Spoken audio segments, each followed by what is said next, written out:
Hello, everybody. I was waiting for Nicole to pop up, but I didn't realize there's people already in here. So what's up, guys? I don't think I'm going to start teaching quite yet. Usually Nicole jumps on here and says a few words. But you guys can let me know what's going on in chat. If she's running a little behind or whatever, we can go ahead and get started, or we can just chill here for a bit. It's just me tonight. Steven's on his cruise, so I'm happy for him, but I'm a little sad. I've been teaching a couple of classes this week without him. It's just not the same. But we are talking about something that I'm not very knowledgeable on, and looking forward to sharing my knowledge and just sharing a little bit more about print on demand in general. We've talked a lot about merch by Amazon and how you can start with that, but there are a lot of different places, and so we're going to get into that a little bit tonight. Once we get rocking and rolling. So I'll give Nicole a couple of minutes here. I'm just going to keep double checking, triple checking that I've got everything set up. One disclaimer, my internet here, so I just moved to Atlanta, and my internet here is not as strong as I would like it to be. So we're working on that, but in the meantime, there's not going to be a ton of over-the-shoulder stuff tonight. I'd love to go in and talk more about this stuff, but with the internet connection being the way that it is, I just don't trust it. So I've took a lot of screenshots, and I'll try to run things through that way, so you guys can get an idea. But I'm really just showing like kind of a glance at a few different print-on-demand websites tonight. We're not going to do a deep dive. We're not going to do anything close to like the 3-hour thing that we did last week. So it's going to be a lot lighter. I'm going to try to keep this at an hour, so we can all enjoy the rest of our night while still getting some education in there. But I'm not sure. Sometimes I do go a little bit long. The other two classes that I've taught, not on the same exact topic, but on other topics and other places, I thought I was going to go for like 20 minutes and ended up being like hour-long class. So I'm going to try to keep to the slides and keep things moving, but we'll see how it goes. But yeah.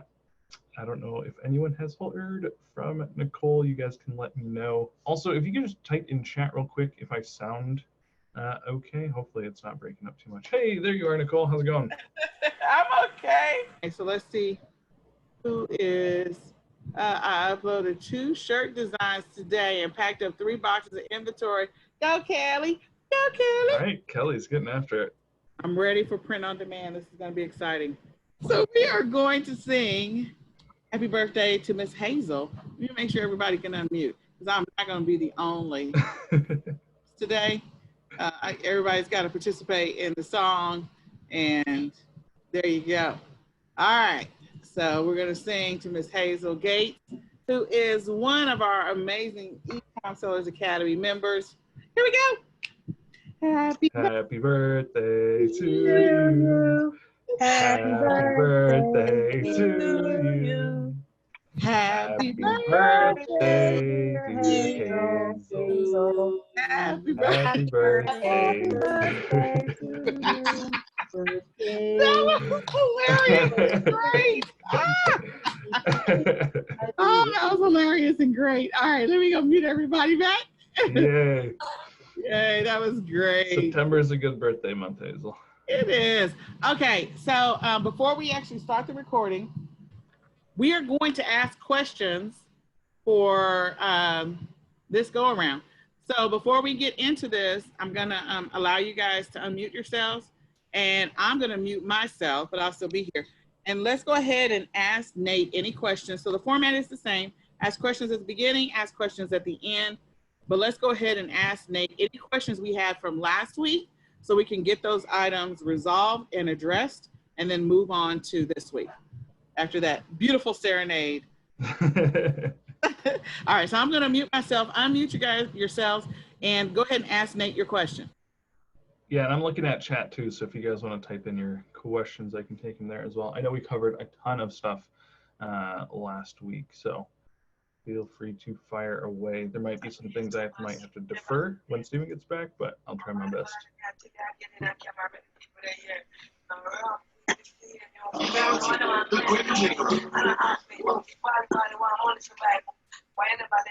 Okay, so it looks like Hazel unmuted herself. So Hazel, what is your question? Yes, I missed last week's training. Is it in the back office? It's in the back office, and it's also broadcast in the room. We're actually broadcasting the next several trainings directly in the group, Facebook group. So you can just go in there and rewatch it. And it's got the title on it. It is Merch by Amazon #2. So you can just scroll through the group and find it and watch that.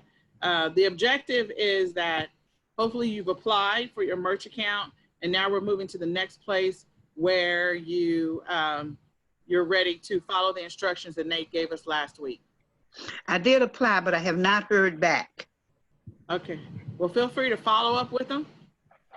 I will. Okay. All right, Nate, you want to go ahead and take the next one? Yeah, so the other Nicole, I'm assuming, is asking how long should you wait before you reapply if you're denied from Amazon merch. So if you actually get the email that says you were denied, we kind of talked about this last week, but you can go ahead and reapply right away. Some tips that we gave last week was maybe using a different email address, as you know, they might change things in their system, and just applying with a slightly different application letter.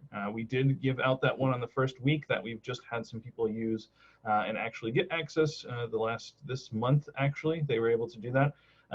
So they are accepting people currently. So now if you have not applied, it's definitely a good time to do that. If you got denied, it's definitely a good time to go back and apply again. And yeah, that's what we suggest, just keep trying. But tonight we are actually going to cover a few different options if you don't get into Merch by Amazon, or if you're ready to start like I was before you got an account. I'm going to talk about where I went to when I found out about print on demand before I got accepted for Merch by Amazon. So that's going to be one of the print on demand options that we cover tonight. I'm still waiting. Don't be. So that was my question. Yeah, great. Okay, good. Yeah, don't be discouraged, just by that denial. There's so many things that go into that. It's actually humans reading that stuff, and they have a huge team going through it. So maybe you just got someone, on a bad day, or they just, whatever is going on. So we've had people, get denied 3-4 times, and then finally get their account. They just keep at it, keep asking them and applying in slightly different ways. And we didn't talk about this before, but when I show off some of the print-on-demand platforms tonight that we're going to talk about, the one, Redbubble, it doesn't have to be a secret, that I'm going to talk about, you can actually start there. And what I personally did was I started there, started uploading, showed that I could actually do this thing, and then use that as my website inside of the application. So maybe that's something you want to do. If you did get that denial letter, maybe starting on Redbubble, putting up 5 to 10 listings there, just to prove to them that you understand how to make a listing for print on demand, and can make your own design and all that, and actually put the effort into it. Then you can use that as your website to apply, and that just shows them that you've put effort and energy forward into this thing, and will I think increase your chances. Okay, and I'm going to ask a question. So we know that some of the people that had applied, they also had, recently opened up their Amazon seller accounts. So, and I think that was one of their concerns, one of the people, that they just opened up Amazon seller account the previous week, then they opened up a merch, Amazon tried to apply for merch the next week. And so is tenure a factor? If you are aware, you may not be aware, in being able to get approved. From what they've told us, your status on Seller Central has nothing to do with your Merch by Amazon account.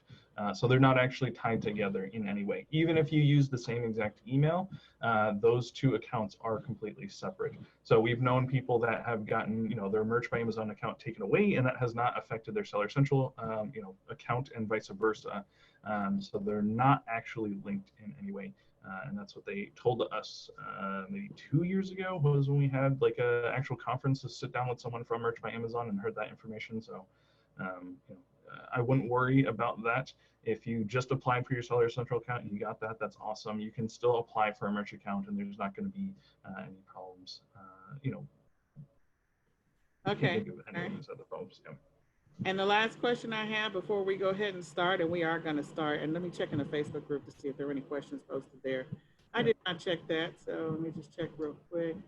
I don't see any. Christina said she made her 5 designs and is ready to go, but a little discouraged that you didn't get in. Yeah, so tonight I'll show you a place that you can use those 5 designs. You can actually get them somewhere live, and people can purchase them, but that is good to be ahead of the game. And even if you do get denied, that's something you can tell them, like, hey, I've, have all these listings ready to go. I'm ready to rock and roll. I've done my research on Amazon.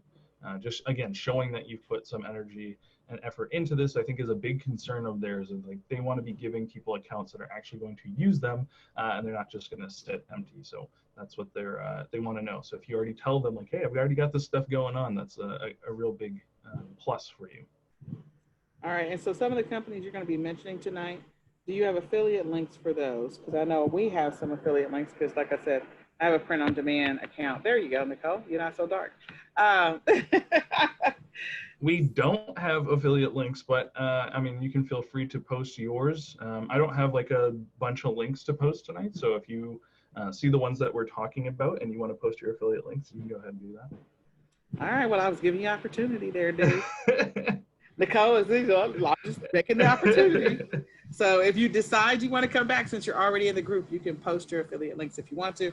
Otherwise, we'll go ahead and make sure that we post ours tomorrow. Okay, cool. Thank you once again, everybody in Nicole's ecosystem. Thanks for you guys showing up here, and thank you to Nicole for giving us this opportunity. Even though Stephen had to go on his cruise this week, we are happy to be teaching you guys this information. And I, tonight, put together this presentation by myself, and I'm going to be talking about a few things that I think will help you guys find success with print on demand, and just give you an idea of more of the print on demand landscape and some of the other possibilities out there. We've talked a lot about merch by Amazon. We have a lot of knowledge still to share with you guys on that topic if you want to join us in some of our communities. But I think it's important for you guys to understand that there are other possibilities out there, and print on demand and everything in that world is much bigger than just Amazon and their two print on demand platforms, which are Merch by Amazon and KDP, Kindle Direct Publishing. But let's go ahead and jump into some of the slides that I've prepared for you guys tonight. I'm going to try my best not to lose my voice, as I've been presenting a lot the last couple of days, and I can already still feel my voice being a little raspy, but we're going to do our best there. And I am really excited about tonight. So if I start talking too fast about something or start going too fast, feel free to spam me in chat to slow down or ask me to go back. That's usually Stephen's job when I'm presenting all by myself, because I can get excited about this stuff. Part of the reason I lose my voice is like I just talk the entire time without taking a break. So I've got my water. I'm going to try my best to push through this, but just so you guys know, you can tell me to slow down if I'm skipping over something, or if you want to know more information, and we will be doing a Q&A at the end of this as well. So any questions you guys have there, feel free to fire away. All right, let's go ahead and jump into this. I'm actually going to turn off my camera for this in hopes that it helps my connection a little bit, but we'll see how that goes. So as we jump into this presentation for tonight, I did want to just recap the last couple of presentations that we've done. In the first presentation, me and my brother Stephen talked about that we are brothers. There's 10 years between us, and we are business partners. And actually the last couple of years, 3 or 4 years, we have been actual business partners, not just me doing all the extra stuff that Stephen didn't want to do. And so we talked about our journey. It was really Stephen talking about his online journey and this fork in the road that we got to, where we could have kept going the same old way and doing things the way that we were comfortable with them, or we could try something new and maybe use our skills a little bit better, or find new revenues, new streams of income that would be challenging, but it would open up new opportunities for us, and that was attractive. So that's actually the way we went, was trying something new. And so in this process, we showed you guys kind of our look at the t-shirt industry. And this was really a presentation that Stephen put together because he kind of did all this research on his own. When he found out about, how print on demand worked and he started learning about the customer, he also took the time himself to go check out like what the t-shirt industry really looked like. I had some idea because I had worked in the t-shirt industry for a number of years and kind of knew like some of the old techniques and old ways, but he really did a deep dive into this to really figure out the opportunity that we have through print on demand and why it was so special. And so we did this little history lesson here, and it is kind of a cool thing to think about if we pause for a second and just think about the time that we're in, where we can make something completely virtual. Someone else is going to print it and ship it for us, and they're going to deal with like the customer. And so that's basically all the benefits of partnering directly with Amazon, but also some of the benefits of just print on demand in general. And we like to think about kind of the future of where print on demand is going, with 3D printing becoming really popular, and there's lots of cool like new ways of making products. It's faster and easier than ever to make products, even one-offs, and a lot of different form factors. So we're excited to see just where print on demand in general goes, and especially partnering with Amazon that comes with all these great benefits. So because we love Amazon so much, we love Merch by Amazon, our first action step for you guys was to actually sign up for one of those accounts by going to merch.amazon.com, getting your account and getting rolling with that. And then we talked about our strategy for how we're actually using this platform and targeting customers and having success, and what we've done, how we've systemized what we're doing, and just this thought that we have brought to basically every other platform we're on now, which is discover, understand, serve. So tonight, the big question is kind of what we're going to be talking about, and I talked about this a little bit, and we've talked about other print on demands here and there, but really what we want to make sure you guys understand is that print on demand, or POD, is way more than just Merch by Amazon. We really think it's the best place to start because of all the benefits that you have, but it's not the only place to start, and so that's what we're going to talk about tonight. And also we kind of think of the print on demand space in a couple of different tiers. So I'm going to talk about the 3 tiers that we kind of have laid out, and explain exactly where we think some of the print on demand services fall, and we're going to zoom in and just take a look at a few of them, 1 or 2 for each tier, so you guys can get an idea of just what's possible with Merch by Amazon. We start pouring your time and effort into this. Hopefully, if you're like us, or maybe you're not like us, but we always want to scale, and we always want to think about the future, and is this something that's going to be more than just a couple dollars on the side? And we've seen through the years of doing this and the different tiers that we've put these print on demands in, that we can really scale this thing up and have full-fledged businesses, which are pretty cool. And so that's what we're going to be talking about tonight.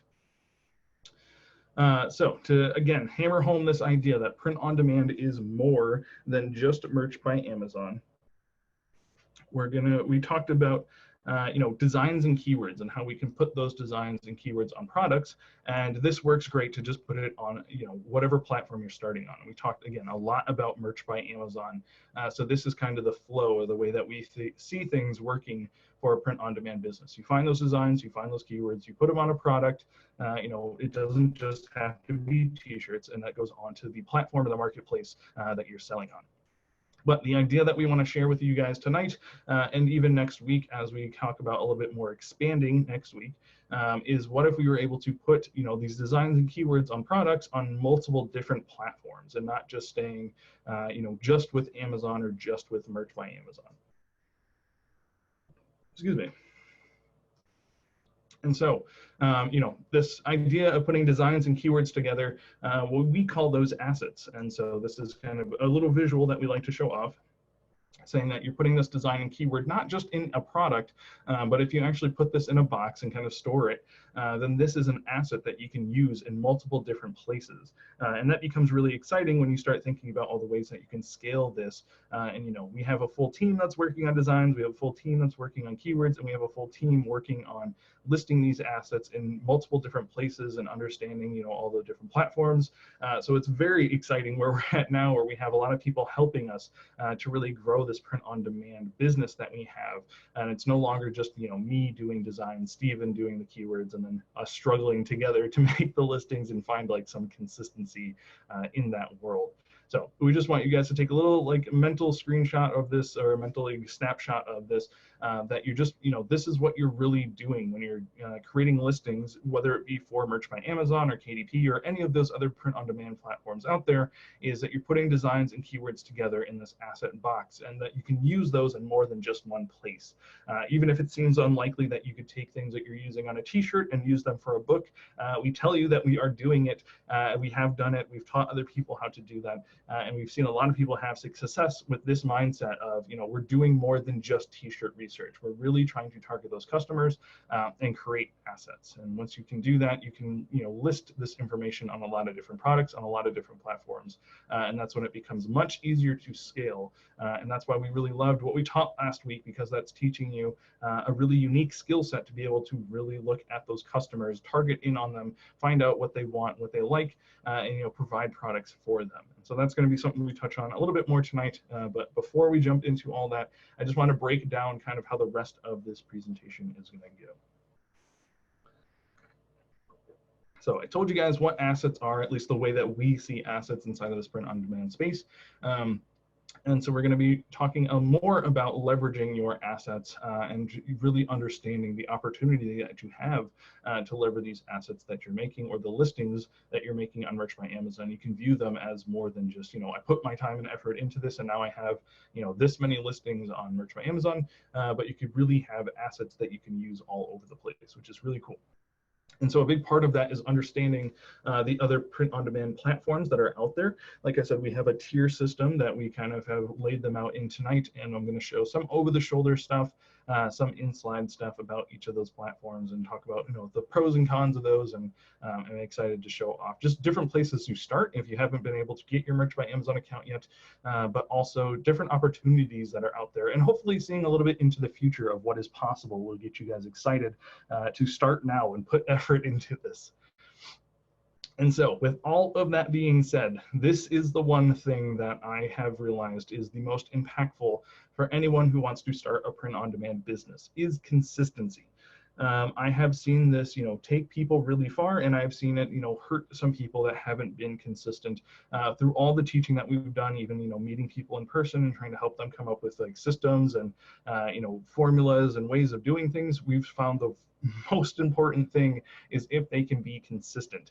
And we're going to break this down a little bit here in a second, but I just want to hammer this home, take one more second here on this slide to, encourage you guys that we're going to be talking about this idea, and I don't want you guys just to like glance over this. Like, this isn't just that like hoopla or that rah-rah, to get you guys started. This is very, very important, and something that me and Steven took for granted, because consistency isn't something that we struggle with. We're pretty hard on each other when it comes to making sure things get done and get done on time. So we have each other to kind of bounce the, that consistency back and forth off of. So we're always making sure that the train is kind of moving forward for our print-on-demand business.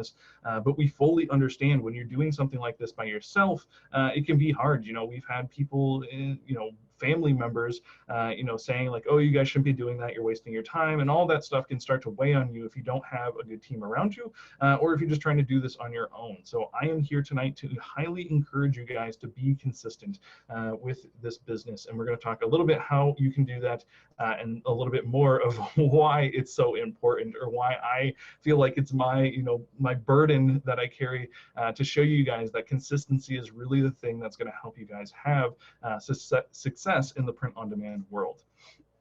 And so Steven helped me find this graph here and kind of this visual for, the life cycle of a product. And this is just kind of general life cycle of a product. And usually in print on demand, we don't think about the life cycle of our product because, once we make it, it's always going to be up there.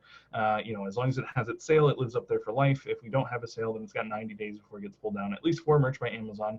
But we can go ahead and relist those things. So the effort and energy that we're putting in, especially when we're starting to have sales, kind of looks like a graph like this. And so that's to say that even print-on-demand products do have a life cycle, or kind of a shelf life for them.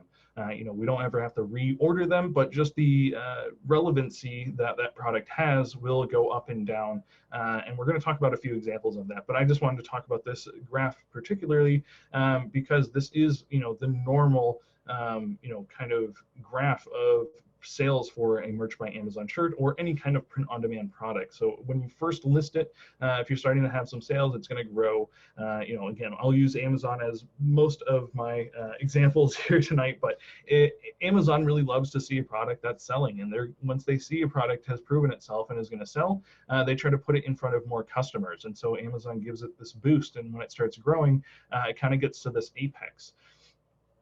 And then when we get up here at the top, when that product quote unquote matures, after a while, people aren't going to be wanting to buy it as much, or everyone's going to see it who has like wanted to purchase a shirt in that area, or those customers get that idea.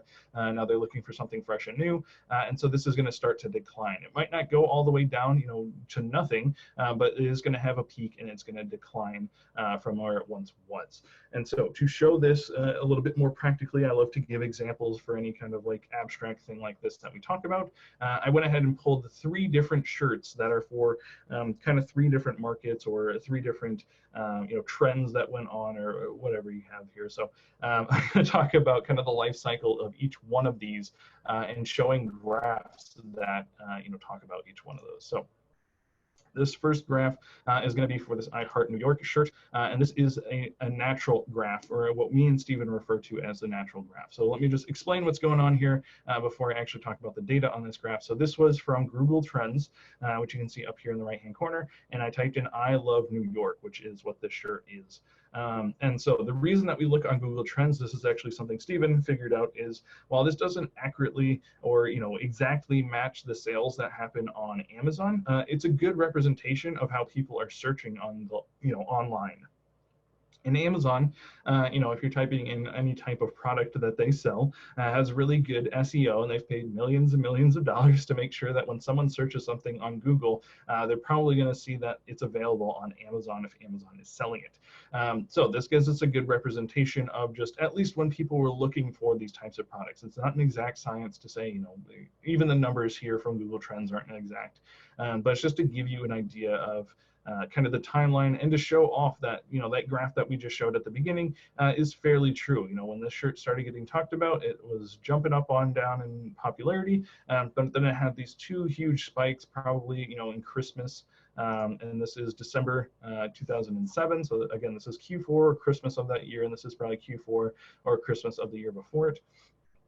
And so we've got these huge spikes in popularity, and then it kind of dies down after that. Now it doesn't completely go away, and it still has some like pretty large spikes, but you can see this line is trending downward. So that's exactly the graph that we saw at the beginning, and that's again what we're saying is that kind of the natural life of print-on-demand products, or at least these types of designs on any type of apparel.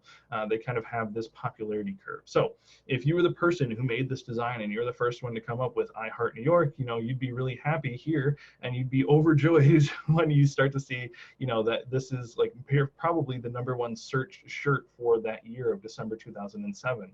You would make a killing. But then if that's the only thing you did, and you weren't consistently making new designs and integrating, are you coming up with new variations of this for I Heart MI for Michigan or whatever other state, then you're just going to see sales drop, and they're never really going to return back to where they were. So if this person was consistent, and I'm sure they were, because you can see tons of variations of this shirt, they could have this success every Christmas, every so often, as many times as they're making variations of this design, targeting customers who like this layout, but maybe something that's a little bit more personalized to them. So again, that's the kind of the power of being consistent. You can see this one product, while it was really fantastic in December 2007, it's not going to carry on forever. So there are some sales happening here, but it's not a forever thing where it just keeps going up and up and up and up. So the next product that we're going to talk about is this dab shirt, and kind of this just represents that dabbing niche, or that dabbing trend that got super popular. And so that's the next graph that we're going to look at here, is dabbing. So again, this is a Google Trends graph, and I just typed in dabbing, and this is the trend of dabbing. And I'll pause here for just 1 second. It feels like I'm kind of going on a rant about, these different types of life cycles and explaining how important consistency is. And it's not exactly, all about, the next print-on-demand service that you might use. But this is super important to understand that, being consistent on whatever print-on-demand platform that you end up picking is going to be the most important thing, and is going to bring you the most success than anything else. Picking the right or the perfect print-on-demand platform for you is great. great. But if you're not actually listing shirts there, if you're not actually putting the time and effort and energy to target your customers the way that we suggest you do, it's going to be very hard to have a growing print-on-demand business. You might have one Christmas or one summer that's really good for you, but then it might die off. And so again, that might be a little bit of a weird thought to have, where you're like, okay, print on demand is awesome because I never have to reorder or, you know, buy a new stock of anything. But that doesn't mean that you don't have to be consistent and put energy into this type of business. So that's I'm going to keep ranting on this for just a second, but I really do believe in consistency being the #1 reason people either succeed or fail in print on demand world. So to talk about this dabbing trend, as we see up here, this is the life cycle of kind of something that's trendy. You know, you can see that this is a much shorter timeline than before. So this is December 2007. This is March of 2008. So this is probably December of 2016. So only a couple of years being shown here. But really what this is telling me is that, you know, in 2015, basically no one was talking about dabbing. There were little spikes here and there, but nothing that, you know, anyone would really know about, like when they did in 2016 when it started gaining some popularity, and then in 2017 having this absolutely massive spike. But you can see as quickly as it went up, it basically came right back down. And there's some popularity that got held up here, but you can see that it is just trending back down. It's not quite to where it was at before, where no one was talking about it, but it's getting there. It's slowly dying off. So a quick story about dabbing in the world of print on demand. We actually were selling shirts in December 2017 and multiple different print on demand products. And we weren't teaching to the level that we're doing today, but I was, you know, we had a small group that we were working on, or working with people to understand kind of this print on demand space, as we were still fairly new.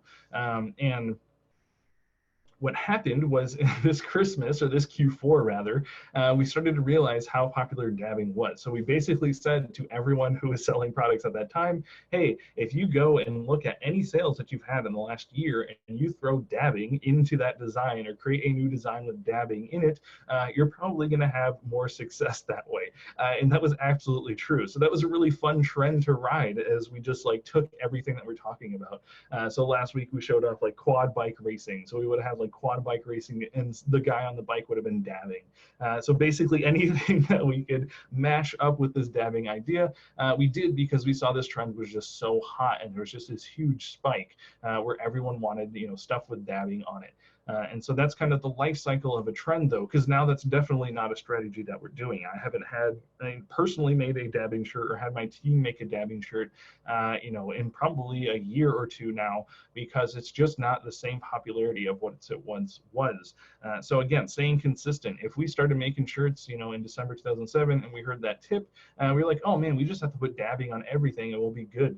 But you know, that very quickly didn't, you know, started to drop off and wasn't working as well. So if that's, you know, the one thing that we knew about selling shirts and we weren't paying attention, then that's what we'd be putting all our effort into. And you can see this quickly died out. So that's not the best way, you know, to do things. And so you wouldn't be very consistent, at least with staying up with like trends and things like that. And so that's kind of the one downside of going after these trends, is you do have to, you know, spend a lot of time and effort to figure out what's going to be popular, and, you know, following, you know, the crazy stuff that Trump tweets out, or the crazy events that are going on, and try to, you know, stay like kind of your finger to the pulse type of deal here. This wasn't the way that me and Stephen like to run our business. That's why we came up with Discover, Understand, Serve, because it's very exhausting for us as people who don't try to stay up on social media or follow the news very closely, to do that just specifically for our work and for making products. And so this isn't usually something we tend to do, but it is something that works, and something that you can have, you know, a big payday if you're paying attention to what trends are going on, or some of the first people to market. That definitely, you know, has an effect. But back to the consistency rant. This is, you know, again, if you're following trends, you have to be extremely consistent at knowing what's going on. And so this is something you have to pay attention to. There are big paydays to be made here, but this is definitely something you have to check on, you know, weekly, daily, even hourly sometimes, to make sure that you're up to date on all the trends going on. So the last example that I'm going to show here for why consistency is important is just this shirt, and this is going to represent kind of Christmas holiday, you know, time of year shirts. And so this is a type of cycle that we call seasonal. Excuse me as I take a sip of water real quick. And so you can see from this graph that seasonal, every Christmas or every Q4 is going to pop up and have, popularity that you can kind of count on. And I would say this life cycle is pretty consistent in the way that it spikes and peaks. But this is just a good example to show you that, like, if holidays or seasonal things are the only thing that you're going after stuff in Q4, then that's basically the only time that you're going to be making sales. You can see right after that Q4, this is about as straight as a line you'll ever see on a graph, and it just goes into absolutely nothing until, probably Q3, and then Q4 it jumps back up again.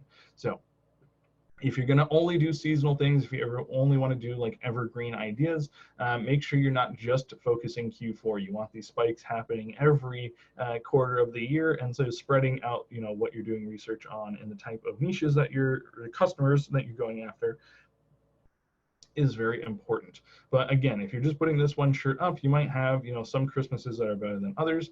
But if we actually go back real quick, you can see that I just typed in Christmas to Google Trends. I didn't necessarily type in like this specific design. So if you're making a very generic Christmas design, that might work every Christmas. It'd be hard to rank for that because there's a ton of them out there. But if you're making, a Christmas dabbing shirt, you're probably not going to see that same consistency in this graph. So, trying to take in all those little factors of, what's going to work, in what type of, season or year, or what kind of life cycle that product's going to have, can be a hard thing to do, especially if you're not being very consistent in your business. So again, for the 50th time already in this presentation, I'm going to tell you guys that being consistent is extremely important.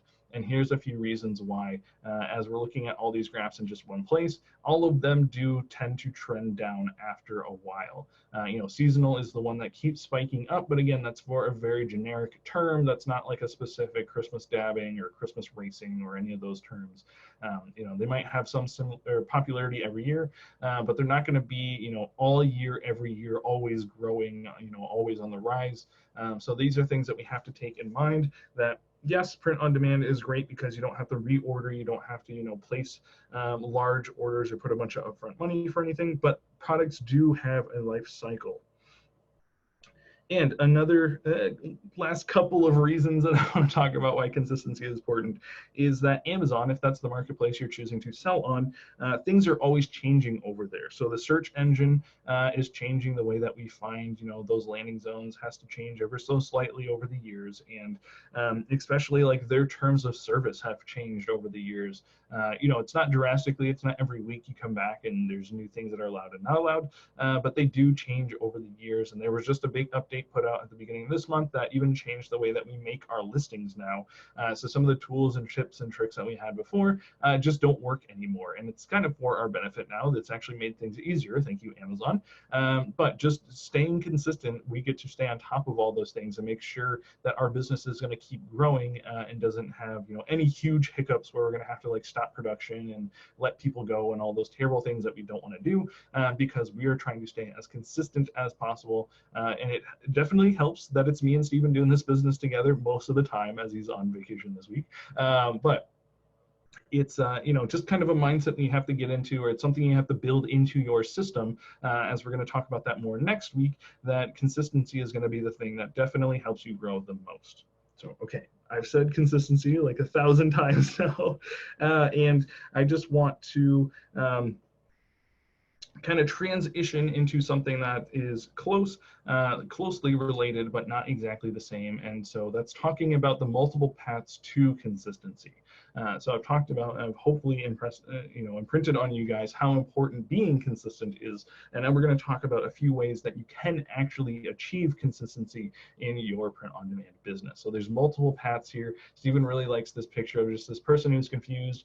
This might be you after hearing me say consistency 30,000 times. Like, okay, how do I actually achieve being consistent? And so my suggestion, what I've found, through coaching clients and consulting and trying to be as active as possible inside of some of our communities and just talking with people about this idea, is I've really heard people talk about kind of two ways that they've been consistent, and so I want to present those to you guys here tonight. And so the first one is the customer path, or the customer way of being consistent.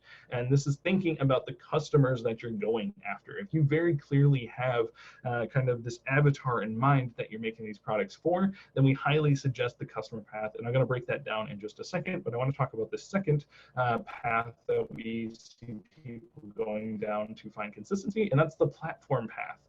If there's a platform that really jumps out to you and makes you excited about selling there, and you want to stay up to date with, you know, some of the things that they have going on, we highly suggest you kind of dig into that and figure out what platforms those are, because again, it's all about consistency. So being excited about what you're doing actually matters. That's a big reason me and Stephen both got into print on demand, is it allowed us to not only use the skills that we had and that we're building up and realizing that we liked, but we actually got to do things that made us excited and make shirts for people in groups and on platforms that we got excited about, and we could spend time, you know, even outside of work hours, which isn't really a thing when you're your own boss, but we're always thinking about new ways to create print-on-demand products and new customers that we can go after and new types of designs or new types of keywords that we could be using.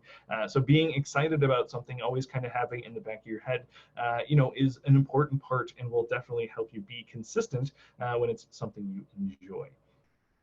So you guys aren't going to get me to stop saying consistency tonight. That's definitely the thing that I want to hammer home. All of this information, we're only maybe halfway through this presentation, if that, is, you know, gonna just keep talking about this idea of consistency. So the customer path, to talk about this a little bit more, kind of last week we showed you guys how to identify customers and how to present them with one product or, you know, a few products, mostly t-shirts in mind. But what we see people doing here is when you identify that customer, if you get excited about providing those type of customers with designs and, you know, sayings and things of that nature for print-on-demand products, then you can start providing them other types of products that they might be asking for and no one else is providing, or they might be asking for your designs on those other products. And so just paying attention to your customer base is extremely important, but also being able to offer them other products is kind of going to dictate where you go with your time as far as like what print-on-demand platform you're going to choose. And so that's something to keep in mind, is like if you really enjoy or have this avatar in your head that you want to go after, it's kind of the path that you're going to go down, is choosing platforms depending on the type of products that they have and how they can deliver them to your customer. Now, the flip side of that is if you are on the platform path, you kind of have to internally think about, you know, the different platforms that are out there and maybe zeroing in on just one, at least that's the way we suggest that you do it, zeroing in on just one platform and really spending all your time, effort, and energy to understand, you know, how that platform works, the type of products that are selling best, the best way to target in on those customers, and all those great things that go along with just platform knowledge.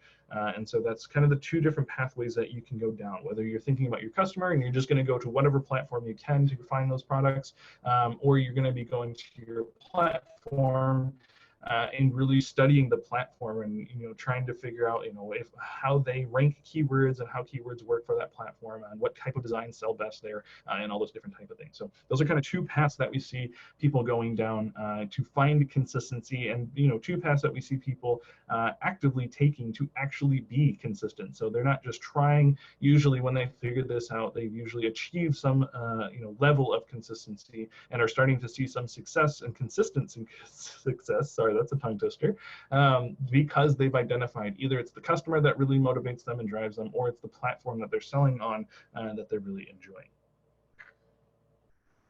But regardless of which path that you choose, you have to know which print-on-demand platforms are actually available, so you can either provide, you know, your customer with products from those platforms, or you can get excited about one of those platforms and start digging in deeper to see the possibilities that lie there.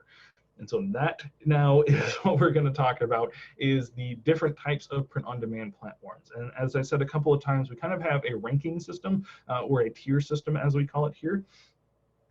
to just put different print-on-demand platforms in, because there are literally thousands of print-on-demand platforms out there, for all types of different products. And so we're not going to cover every single one of them, obviously, here tonight, but we are going to give kind of a tier system. And then when you start learning, if there's a new print-on-demand platform that you hear about, or one of the ones that we're not going to talk about here tonight, we're going to at least give you a few ways to identify what tier that platform might be in, and whether it's somewhere you should be spending your time or not, based upon your own personal system and your own personal way of doing things. So I know that's a lot to cover, but we're going to try and break that down here tonight. So tier 1. These are your starting points. I'm going to break all these down in their own slides, so let me actually just run through these real quick. Tier 2, this is going to be where you start expanding your print-on-demand business. And Tier 3, this is actually where we say you're starting a business. So more than just selling some print-on-demand products on any one platform, this is where you're going to start kind of shoving your way in the market, or starting to see if you have customers out there that are interested in your business, and where you can really establish yourself as someone in just the e-commerce space, not necessarily just print on demand. So this first one, tier 1, we're going to do a quick overview of all of these, but we're going to start with tier 1 first. And so, like I said, this is kind of your starting point. And what we identify as print-on-demand platforms that are in this tier 1 is that there's no upfront cost to join, and there's no upfront cost for any of the listings. The next thing that we identify with print-on-demand platforms in tier 1 is that you can earn as you learn. So because of no upfront cost, that usually means that you'll be able to put up products, be able to put up listings, and see if they can sell, and understand your customer and understand that platform. So there's going to be a lot of new skills that you're probably going to be learning for this type of print-on-demand platform, but you're going to be able to earn as you learn, which is something me and Stephen both are pretty passionate about. We hate putting up tons of money and investing in something that either we get burnt out with, or we don't have success with, and we just have to move on to the next thing. So that was another reason we've really dove into print on demand as much as we did, and why we're so passionate about teaching on print on demand is because of this idea that you can earn as you learn. And there are an absolute ton of different places that you can do this. This is, trust me, just a small fraction of all of the print on demand platforms out there. And so we've talked about Merch by Amazon just a little bit. We've talked about KDP, just referencing. That's actually something we're going to dive into a little bit. Zazzle, Teespring, Spreadshirt, Sunfrog, all of these great places that, one, provide you a place to actually make products. So you can actually upload your designs and your keywords to all of these. And they have a marketplace specifically for customers who want to buy on whatever platform it is. So Zazzle has its own customers. Spreadshirt has its own customers. Cafe Press has its own customers. And so you can actually pick up customers in each one of these places and not have to worry about third partying and putting that on Amazon or on another big marketplace. They actually have their own customers that are coming to these print on demand platforms and buying. So that's a great thing. It's kind of an all-inclusive experience. You're going to be able to upload your designs, upload your keywords, and find keywords on and find customers on each one of these platforms. But the two that I recommend and that we're going to zoom into a little bit more here tonight is KDP. We've talked about this a little bit. I think Stephen kind of big upped this last week and said this is another great place to start. But we're going to talk about some of the pros and cons and give you a very realistic look at this, as that's something that I like to do. And also Redbubble, which is something I mentioned a little bit earlier, as the place that I personally started, and this kind of has a soft place in my heart because this is still something that I use to do deals and something that I've used to do some pretty big deals recently, and I absolutely love Redbubble, the quality and all those things. So we're going to talk about pros and cons of each of these. I'm actually going to show a little bit over the shoulder of each of these, but let me keep moving forward as we're getting up there in time. So Tier 1 KDP, Kindle Direct Publishing, to talk about some of the pros and the cons here. So it's very similar to Merch by Amazon. Basically, all of the benefits of selling on Merch by Amazon also apply to KDP. So that's a huge plus in our book. you're getting multiple marketplaces. So even more than Merch by Amazon has access to.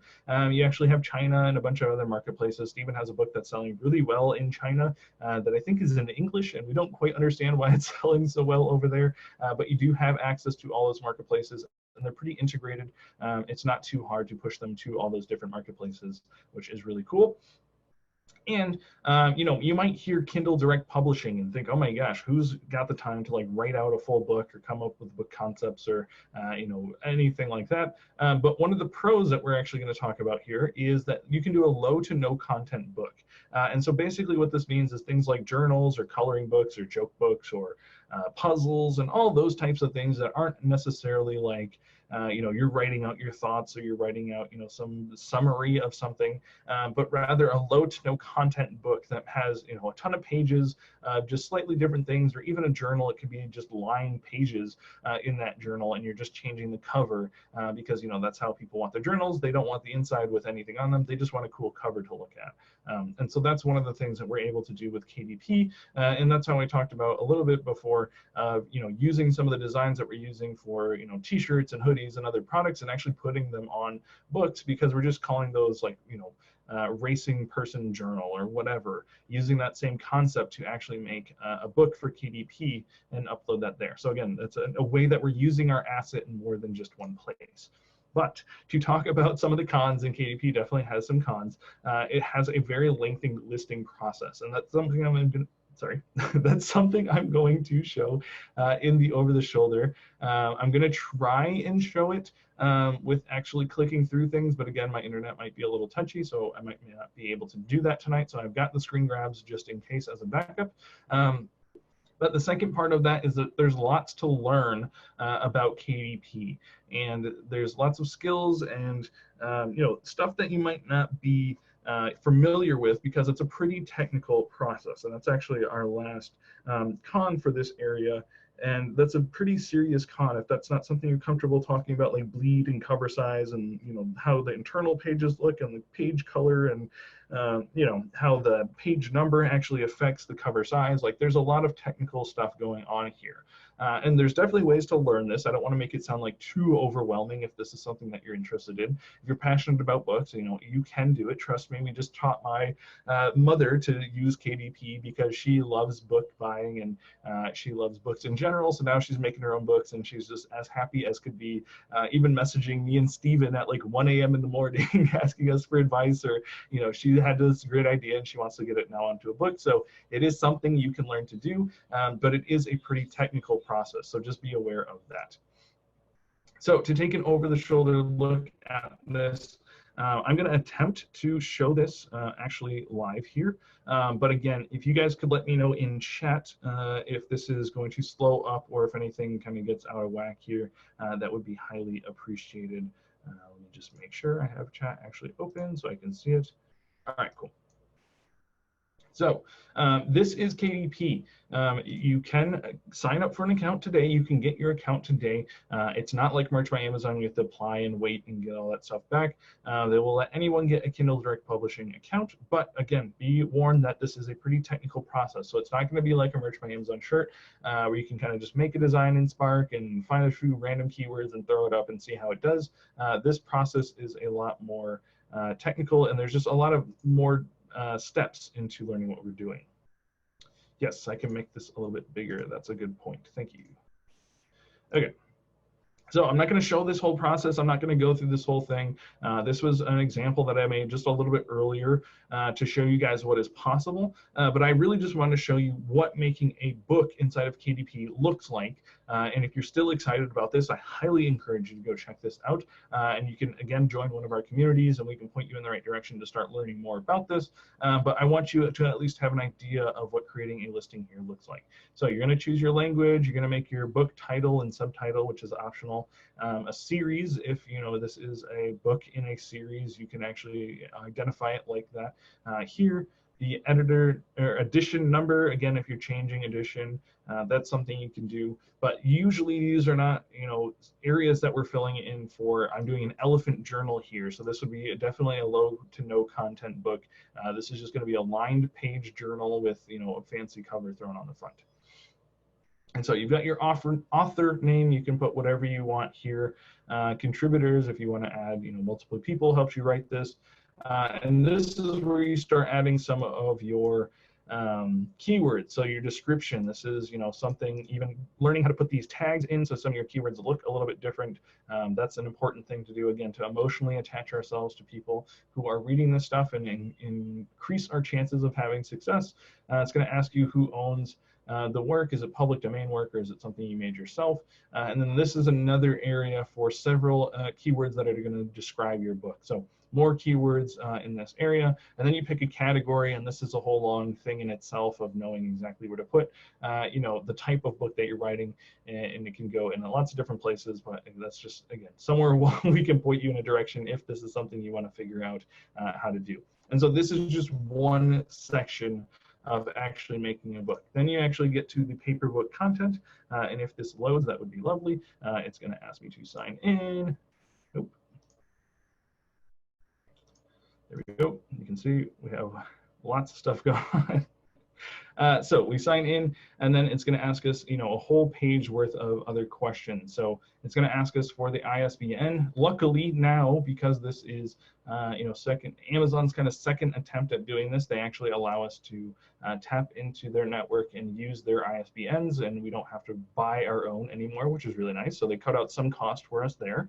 Publication date, that's pretty self-explanatory. And then the print options. Here's another pretty technical place that you just have to mess around with some of these options and take some time to learn what's going on here, because the trim size and the bleed and the no bleed, the glossy, this all affects how your cover actually, the sizing of your cover. So when you go to make that, it definitely matters. The manuscript, this is what actually goes inside of your book. Again, this is a whole section in itself. This is like an hour to 2 hour long course that we can teach you how to do that. There are some tools out there that will provide that stuff for you and make it much simpler. Your book cover, this is just, again, like I said, your fancy cover. We made this one inside of Spark in just a few minutes, but they can definitely get more complicated than this. They don't have to be, but this area right here, we have a whole section dedicated inside of our Spark 101 course just for KDP to explain how you actually get the proper sizing and create graphics for that. So we try to simplify that a little bit. Then your book preview, if anything's wrong, you actually have to launch this previewer. It will tell you what's wrong, and you get to go back and fix it. And then the last section is actually just the pricing. This section is much shorter, but you can see how we have things priced here. If we were just going to charge $6 for this journal, because it's only costing us, $2 to make, we're making $2 off of it. So, not a huge, markup here, but this is just something we were testing with a journal in a certain area. And so you can see we have marketplaces selected here, but that's just a very quick glance at what KDP is. So like I said, it's not the one page that you get with Merch by Amazon. It's a bit more involved process than just making shirts on Merch by Amazon. So I had all of these slides put in here just in case that didn't work out the way that I wanted to, but hopefully just being a little bit too small was the only problem you guys had there. So again, I know it's not like the deep dive that we did last week for Merch by Amazon, but this is just to get your feet wet, to know other things that are possible out there. And I want to get through the rest of these, as I've got a few more examples I want to show off here before we're done. So KDP, just to quickly recap this, it's a great place to start.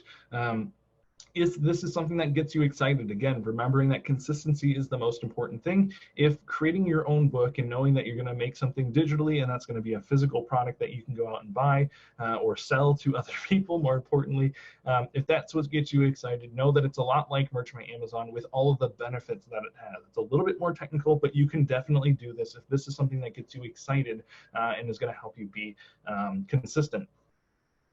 So like I keep saying, it's more technical. Not impossible to learn, but just know that there are things you're going to have to pay attention to that will affect other, steps as you go along the way. There are just more steps in this process. So the second print-on-demand platform that we're going to talk about here tonight for Tier 1 is Redbubble. And like I said, this one has a little bit of a soft place in my heart. And I'm going to show you a cool over-the-shoulder of something that I've been doing with Redbubble, literally just the last couple of weeks, helping out some people with this and showing you how I'm doing that. But before I show off the over-the-shoulder stuff, I want to talk about the pros and cons of Redbubble. So a really great reason why I still to this day use Redbubble is the wide selection that it has. And that's referring to the types of products that Redbubble offers. So there's, we're going to show you in just a second, I'll show you all the possibilities there. But it's really cool that there's a wide selection and they are constantly adding new products. So literally this morning when I went to open up all the pages and make sure everything was going to load in the way that it should, I saw new products being added. And so that's how often they're adding new products over there, which is very exciting because they've got some really cool stuff and unique things that are definitely competitively priced. So if you're looking for some of these products, this can be a good place for yourself to go. And there's some cool opportunities for partnering with Redbubble.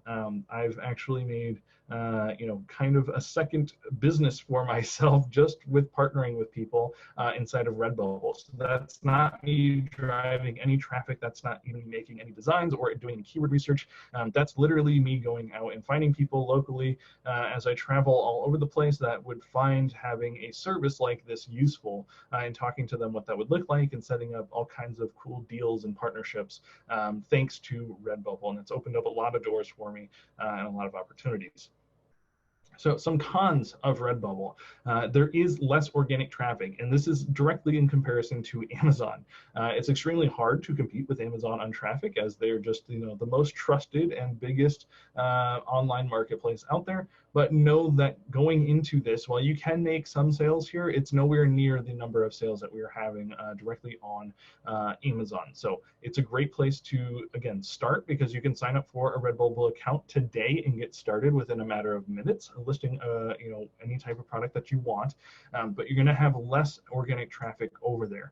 And with that less organic traffic, they're actually used to higher quality art over here on Redbubble. So that bold, clean, and simple style that I kind of preach for merch by Amazon doesn't work as well over here on Redbubble as it does on Amazon. Usually Redbubble is used for artists and people making hand-drawn things or building followings around the type of designs and style of art that they're putting out.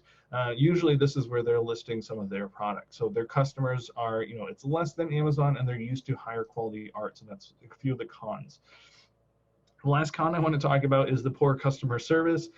They've had some issues in the past. I know that they are getting better, and I've actually heard some reports of good things happening with their customer service, which is good to know. But this is something to keep in mind. One of the huge advantages that Amazon has is the multi-million-dollar team they've been able to put together for their great customer service and the way that they can handle things.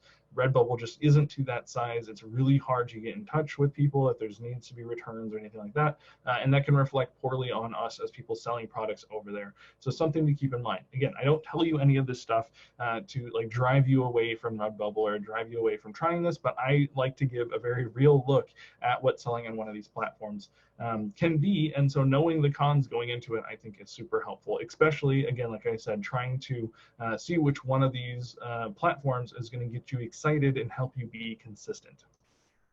So going to jump into over the shoulder of a Redbubble. And like I said, this one's kind of near and dear to my heart.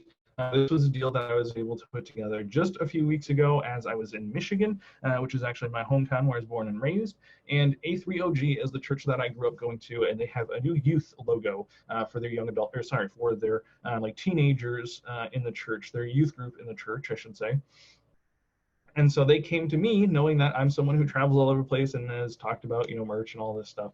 And the youth pastor is a great friend of mine. And so he was asking me, hey, where can we go to make sure it's, I don't have a lot of money. I don't want to put a lot of money up front for this. I'd love if it was just all handled online and I could send them a link and they could go purchase the shirt and I wouldn't even have to be involved. I don't really want to take orders. That's not something I want to add to my to-do list. And I was like, I got you. I know the perfect place. I'm going to set you up with your own Redbubble account because I'm not trying to make a ton of money off of this deal. If I did, I would keep it on my own Redbubble account so I could see the sales that are happening there monthly and pay them out accordingly.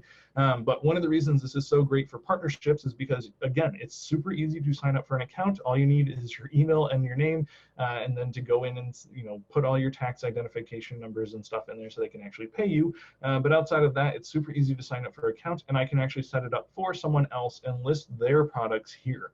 And so this is a logo they gave me. They don't need any keywords because they're just going to be sharing this link directly with the people in their church. And so that couldn't be easier, right? I don't even have to make my own designs. Someone's given that to me, and I get to list it on all these super cool products. So while this might look like just one product, if we actually click inside of here and go to all the different pricing options, so you actually do markups here in Redbubble. These are all the different types of products that are available that are going to have your shirt, in this area with this color in this layout.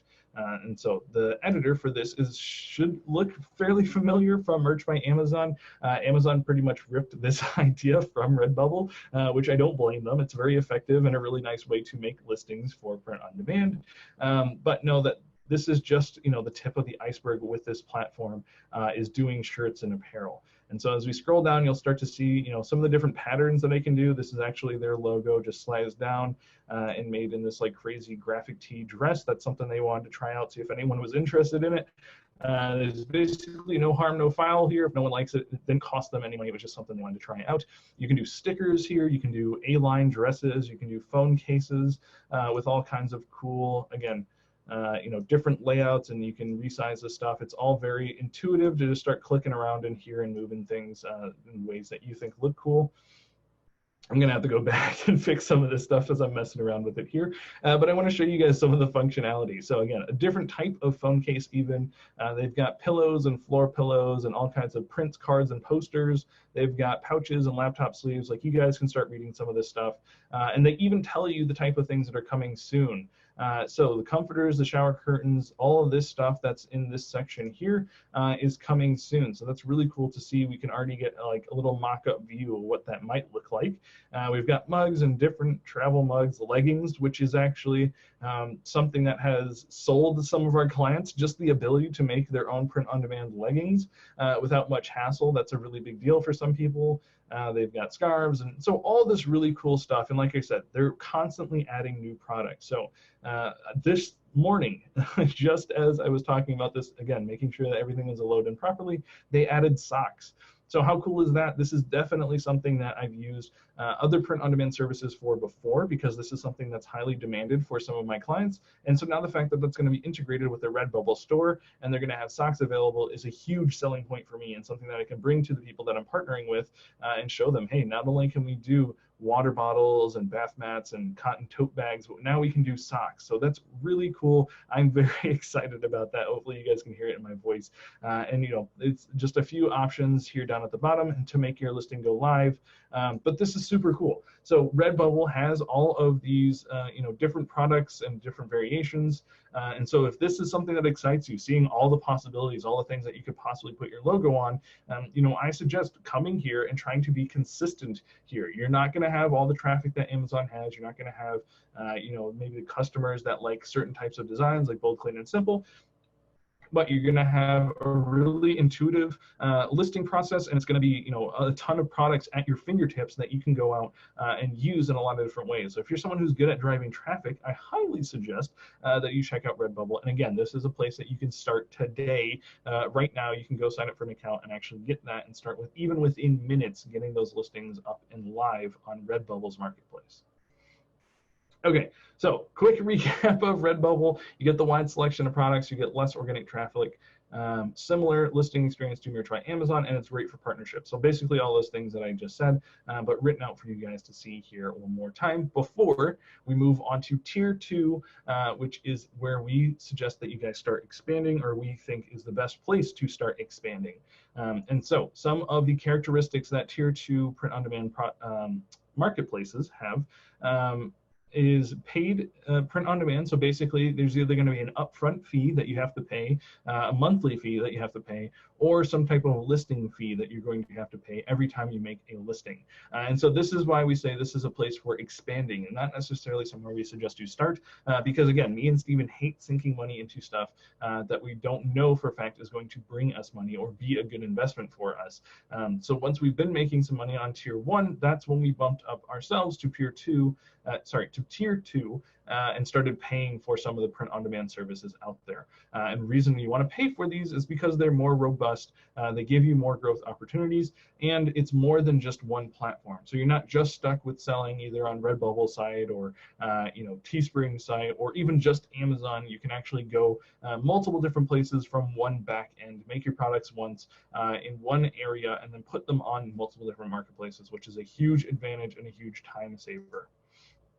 So to talk about some tier 2 platforms, we've got Gear Bubble, which allows you to integrate with Amazon and a few other marketplaces. We got Millionaire Seller, which is someone we've partnered up with recently that allows you to sell on Amazon and push to Shopify, which is actually something we're going to talk about here in a second. And Printful.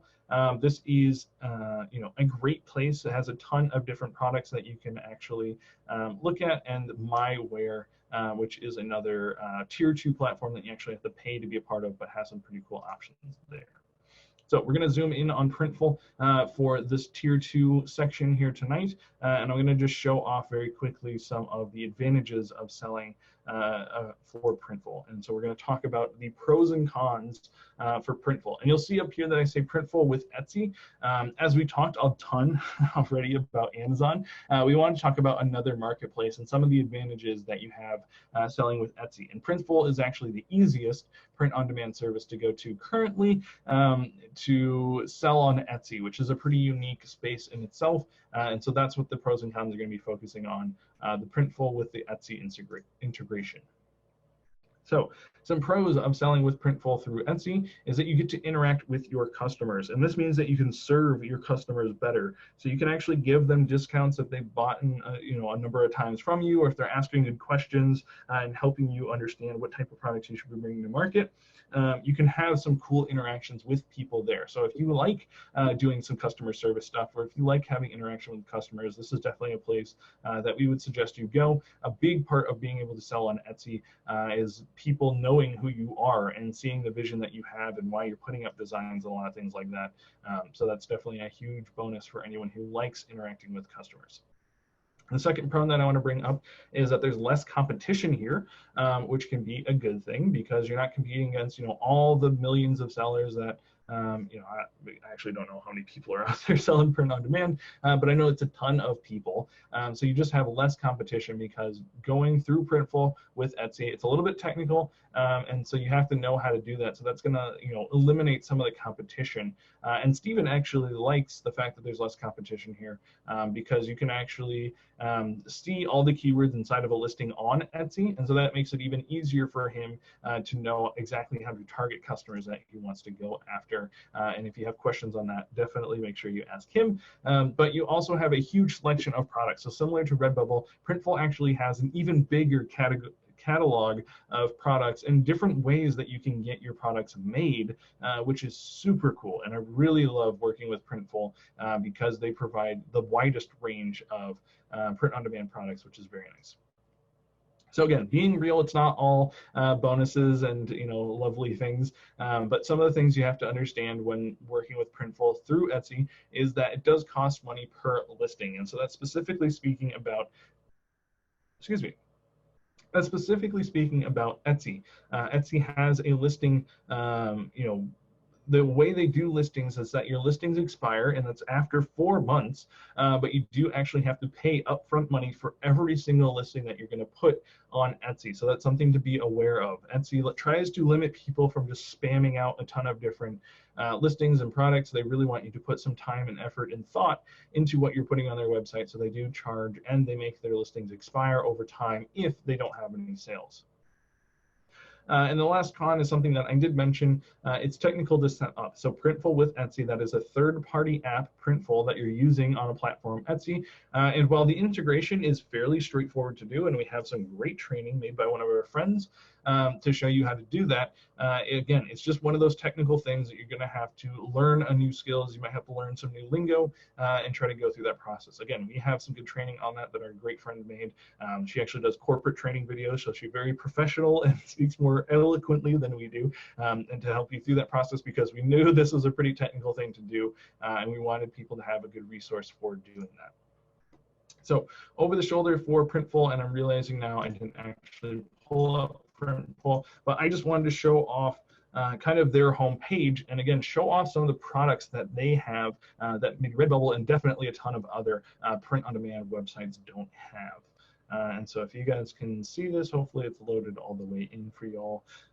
You can see this is the type of products that they have. So these, again, are really exciting to us because they're pretty good about adding new products as well. And like I said, they have more than one way to just print on a shirt. So we've talked about the DTG printers back in our history lesson that we told you guys about, which is basically a digital printer that puts, whatever graphic you want basically on all these products, except for hats. Hats is a pretty difficult thing to do because you're getting them embroidered. So there is an additional cost with getting an embroidered hat because you have to pay kind of for that upfront starting of getting something embroidered. But the ability to have something embroidered, print on demand, where you don't actually have to pay for it until a customer puts up their money and says, I want that thing, is completely mind-blowing to me, someone who worked in the screen printing and embroidery industry and saw how involved of a process this is, and know that ordering in bulk is the best way to get the prices down for this. But these are very competitive prices on very unique items, and being able to have even different types of embroidery, and just they make it pretty simple and intuitive to understand what you're doing inside of their platform. That is extremely cool to me. And so again, if doing embroidered hats is something that gets you excited and will help keep you consistent, I definitely suggest that you check out Printful and the multitude of platforms that they have to sell, whether that's Amazon or Etsy or a few other places that you can actually put your shirts, which is super dope. So they've got your normal t-shirts and tank tops. They've got fanny packs, which is not something I've seen anyone else have. They've got the phone cases, and then here we go, engraved jewelry. So this is another crazy thing that you can think about of doing engraved jewelry. So you can take your design and put it on, a ton of different jewelry options that they have, and they're going to engrave it, again, print on demand. And this is only starting at $23. Like, even just to get one of these bracelets made is going to be expensive. The fact that we can sell that for $23 and mark it up to whatever we want, say even $40 with our design on there, you're making a nice product, immersion there, and there's a nice upsell there to be had. And so doing engraving on jewelry is not something I've seen anywhere else, and very unique to Printful, and is just a great opportunity for us to know that we have the ability to do something like this. Here we've got those leggings again that I've said are pretty popular. Flip-flops, another thing that's super popular that I hope some other print-on-demand products or services rather catch up on. But if you need them, again, $12.99. That's an absolutely incredible price for print-on-demand, your own custom flip-flops, and even swimwear starting from $15.95. So there's a lot more here. I don't want to take too much more time, but aprons, that's another thing to get excited about. Like some of these products, this is where I actually went to get my socks made at the first time. Some of these products I have customers like asking me for. Beach towels, like, please, where can we get these things print on demand? I know my customers would actually eat these up, and we've been able to partner with Printful and actually provide those products for those customers, and just been able to really make our clients happy, make their customers happy, and everyone's making money, and we're all very excited about it. And we're excited about print on demand and just the possibilities that websites like this are constantly bringing to us and adding new things. Printful doesn't add quite as often or as frequent as Redbubble does, but they do add new things here, and when they do, they make it exciting, and they have a good marketing team that tells us when new products are coming here, and we just get to hype up our clients and our customers about those products, and it's just all around a good time. So that is Printful, a very quick glance at that. Again, what I'm trying to do is show you guys not the in-depth, not the 3-hour course that we just did, just a look at one of these platforms, but just showing you guys what is possible and why hopefully you're getting excited as I am, just explaining all the possibilities out there. So a recap of Printful. You get to interact with your customers. Again, that's through Etsy, which means that you can give them discounts, encourage them to buy certain other products, or ask them what type of products they would like to see, which is really cool. You have less competition because it's a little bit longer of a process, and you're actually paying for your listings, which is not something everyone wants to do, and definitely something we suggest you only do after you've had some success on the tier 1 print-on-demand platforms. You don't have to listen to that rule of advice, but that's just something we personally believe in. And so you have your higher margins here, which means you're able to mark up those products. Embroidered hats is not something you're going to find everywhere. Engraved jewelry is not something you're going to find everywhere. So you can charge a much higher and a premium price for those products because not everyone can provide them. And then pay per listing, like I said, that's one of the cons, that's one of the drawbacks, but it does give us less competition. So that's something to consider when you're ready to expand or kind of grow your print-on-demand business. So the very last one, as we start wrapping this up, I know I'm at almost an hour here, maybe a little bit over, but I did want to, you guys can see, I'm just passionate about this stuff. I don't think there's been any dead air. It's not like I've been humming and hawing a whole bunch. Like, I love what I do. I love print on demand. I love the possibilities that are here. And tier 3 is a great look at what is possible when you are consistent with your print on demand business. And this is where we say that you are actually starting a print on demand business. So some of the cons that come along with having a business is the operating fees. This can be, something that makes or breaks your print-on-demand business is if you're not paying attention to your operating fees, if you're not actually making enough sales to use some of these services or these products, it can very quickly like turn you off, and it can be one of those experiences where you're like, oh my gosh, I'm going to absolutely kill it here, and then next thing you know, you're like, a couple $1,000s down the drain, and you don't actually have a system in place to help you, grow. And it can be something that we've seen people go into this head first without having a ton of experience, and they've just gotten really turned off from the print on demand platforms. And so this is why we say this is that tier 3. This is when you kind of have things in place to help you actually sell those products. When you know the customers you're going after, you know the products that you're going to use, this is a great place to level up to a business. So you own the online business. This is your own online business. It is very real. It is a business. You have to drive traffic to it. You have to make your own website, which there's a ton of help for, which is actually one of the pros, I believe. And you have to, handle everything that goes on in the back end. So understanding shipping, understanding, what products get placed where, how you're ordering those. There's a lot that goes into actually operating an online business, but you're in control of it all. So, when you're ready to level up to a business, this is a great thing to do. And so to show a few places that you can actually start your print on demand business, here's just a few examples. And so you might recognize some of these. Squarespace is really popular for like building websites out.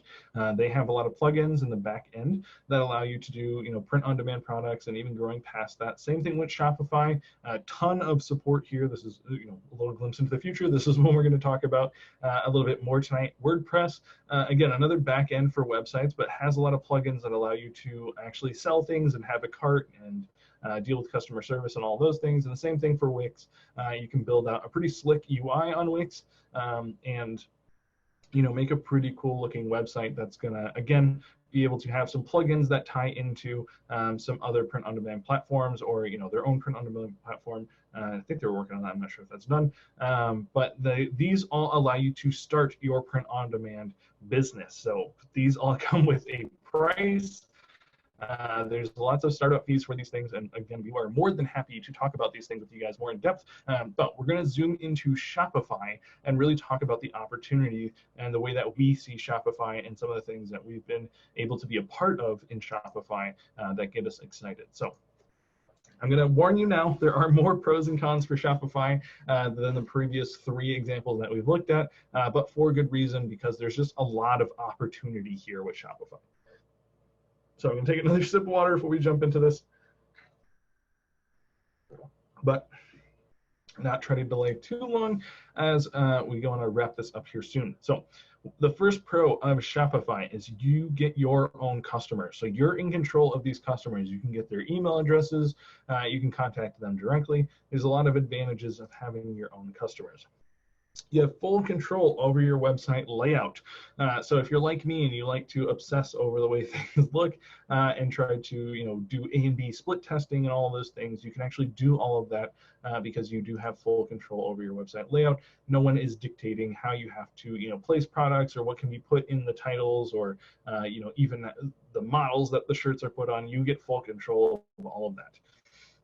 The third pro that we're going to talk about for Shopify is that there's a huge selection of plugins. This probably has maybe second to WordPress, but it has an absolute ton of plugins for Shopify that will help us with our print-on-demand business and help automate some things and help just streamline some of our processes. And there's a ton of information out there on how to use Shopify. This is a great community around it. Shopify itself has some pretty incredible professionals that will help you guys out and are easy to contact, which is a great reason to work with Shopify. But there is a ton of information, like I said, lots of support built right into Shopify, which is really cool. And so there are a ton of possibilities with Shopify. They do not stop at print on demand. They just barely start at print on demand. And so we would love to talk more about that. We're going to show off, one of the reasons we love Shopify, just a quick example of that. But to get into some of the cons, the success or failure falls on you. And so this is, I did go to college and for a couple of years. And this was something one of my professors said to me and always kind of stuck with me, is that whether you succeed or fail, it is your fault. And that's definitely what was ringing in my head as I was starting to learn Shopify for the first time and starting to put up some of our first products, is that whether this thing works or fails is all on me. And so you can see that as a good thing, like, oh my gosh, I'm in control of my own destiny here. That's fantastic. But also there's a lot to learn. There's a lot to wrap your head around. It's going to take time to understand things. You might not launch on the day that you wanted to, and all of that falls on your shoulders, and it's something that you want to be aware of going into that. And so that's one of the cons, or it can be a con, just knowing that your success or failure is 100% your own fault. So like I said, it takes time to build your own site. So yes, you have full control of your website, but again, I was obsessing over that. I probably took too long to build my website. We're building one right now for a client, and it's taking me too long to do, not to mention that I'm distracted by doing other things, but it's not as quick and easy as, okay, let's throw up this design, let's throw some keywords in there and call it a day. When you're building your own website, there's a lot that goes into it, a lot of brain power. If you're good at partnering, or if you're good at hiring out jobs, this is definitely something I suggest that you don't try to learn all the skills that go into it. It's something that I enjoy, so I am learning the skills, but this can take a ton of time if you're trying to do it on your own. The other thing that can also take a ton of time if you're trying to do it on your own is driving your own traffic. So we definitely see this as a con, especially for anyone out there who has not had to do this in any other facet online before, because this is a very long endeavor and can be extremely expensive to try and figure out on your own how to drive your own traffic. Like I said, you have to manage the back end. That's also a con, because you just have to keep your finger on the pulse of what's going on over here and make sure your customers are happy, your shipping's happening, the shirts are getting printed and sent to the places that they should be, all of that stuff. And another con, this is directly related to all the other print-on-demand platforms that we talked in Tier 1, but there is a ton of upfront costs, or there can be a ton of upfront costs, depending on how you're setting up your site, from buying the domain name and hosting it and doing all those different things. There can be a lot of upfront costs. And so upfront costs can also be partnered with monthly payments, because there are things that you just have to keep up. Even just paying Shopify monthly is a monthly payment that you have to be aware of when you're going into this. And we put this under con, but we just want you guys to understand that if you do not have your own processes, if you do not have your own system, or if you have a weak process or system, they probably will break at this point. They're going to be put under a lot of stress. They're going to be tested, day in and day out. And so knowing that you have to have a pretty rock solid process and system to jump up to this Tier 3, especially using Shopify, we put that under con, because this is something that just takes time. It takes patience, it takes testing, and it takes a lot of tenacity even to push through and make sure you're doing these things. So again, I'm going to recall what we talked about at the beginning of this presentation, which is consistency. So the best place to get here and have a rock solid process and a system is being consistent, being on top of things, knowing what's going to change, knowing what customers you're going to go after and how you're going to go after them. Just doing that over and over and over again is going to help you build these, so where you can actually put these in the pros and say, okay, I have an awesome process, I have an awesome system, now I'm ready to rock and roll and jump into something like Shopify. But to show you a quick example of what is possible with Shopify, we've got this super cool site here that some friends of ours that we've helped out have made and put together. And I love showing this off any chance I get because it just shows kind of the direction that you can go in. And really, this is as high as we've seen people scale, something that started off from just making shirts on Amazon. So you can see as soon as you come up, this is them trying to, again, get in contact with their customers. So they've got this pop-up where they want your email address. So that's something you can do on Shopify. All these cool graphics of them actually hiring models to wear their shirts and be able to show that off on this cool banner on their website that even like pops in and has all these cool graphics. So there is a ton of time, experience, knowledge, energy, people, assets, like everything that's gone into this website. But this is the future that you're looking at for where you can go if you're starting your print-on-demand journey today with us. This is where we want to take you guys and show you what is possible. So as we scroll down, you're going to see that they have scaled a lot farther than just doing shirts. They're doing, all kinds of, shot glasses and a mixer and napkins and even jewelry, their own custom jewelry that they've got going on, all types of different, stationery that they have going. They have all these different brands that they have that they're being built now. So they all kind of stay underneath this Scary Mommy website, but they've got different brands here. They've got, their original shirts that they started with, which is very cool to see that, they're still making new designs that fit along with their brands that they've got going here. But they've got a ton of different products. They've even got their own like scented candles that they're private labeling, and again, embroidered hats and just all these super cool things. They've got, their social media post here from people who are wearing their products loud and proud. And again, this is how they're like engaging their customer. This is how they're getting their customers to come back. And again, they're trying to capture your email to make sure that you keep coming back and stay informed with what they've got going on. So this is, that big overview. This is that 10,000-foot view. This is what you can keep in the back of your mind for when you're starting off and first putting your shirts up on those tier 1 print-on-demand platforms. This is where you can get to. And it might seem like an extremely long road, or it might seem like you got to know way too much, but I would encourage you that this is probably closer than you realize. A lot of these products and a lot of the skills and lessons that these people learned to put this website together were found just by uploading shirts and being consistent. Having that consistency in their process allowed them to make systems in place that other people could take over. It freed up their time so they could learn how to keep pushing their print-on-demand business forward. Eventually, they learned, this website's built on Shopify. They, got in touch with some people to do graphics and help them like build a website. And now they've just scaled this thing, to a fantastic place. It's supporting a lot of people. They're making a killing. They've got a super loyal fan base, and it's just very exciting to see all the possibilities of how well they are doing, making their own e-commerce store and really, like I said, carving a place for themselves in this market and making, customers and, fans even excited about what they've got going on over here. And I'm very honored to know these people, and I love just seeing where they've taken this thing, and they're a big inspiration to us as, this is a road that we're going down. We're going down pretty quickly, but it's nice to know that we have some help and support as we start to do this thing for ourselves. And so it's very cool to see just where they've taken this and all the time and effort that's gone into this, but where they are at today. So that is my little spiel for Shopify. Again, hopefully just to encourage you, I didn't show you guys how to build a Shopify store and all that stuff. That's going to take, like I said, time, effort, and energy to get there. And in just this hour today, I hope that I showed you and inspired you guys for what is possible for print on demand. So to recap, Shopify by itself is to know that you are in control. You're starting and you're building a business. This is a very, real thing that comes with expenses and all those, high risk, high reward type of scenarios where you're going to have to put a lot of time, effort, and energy into this, but the reward is definitely worth it if you've done things, in a streamlined and systemized way.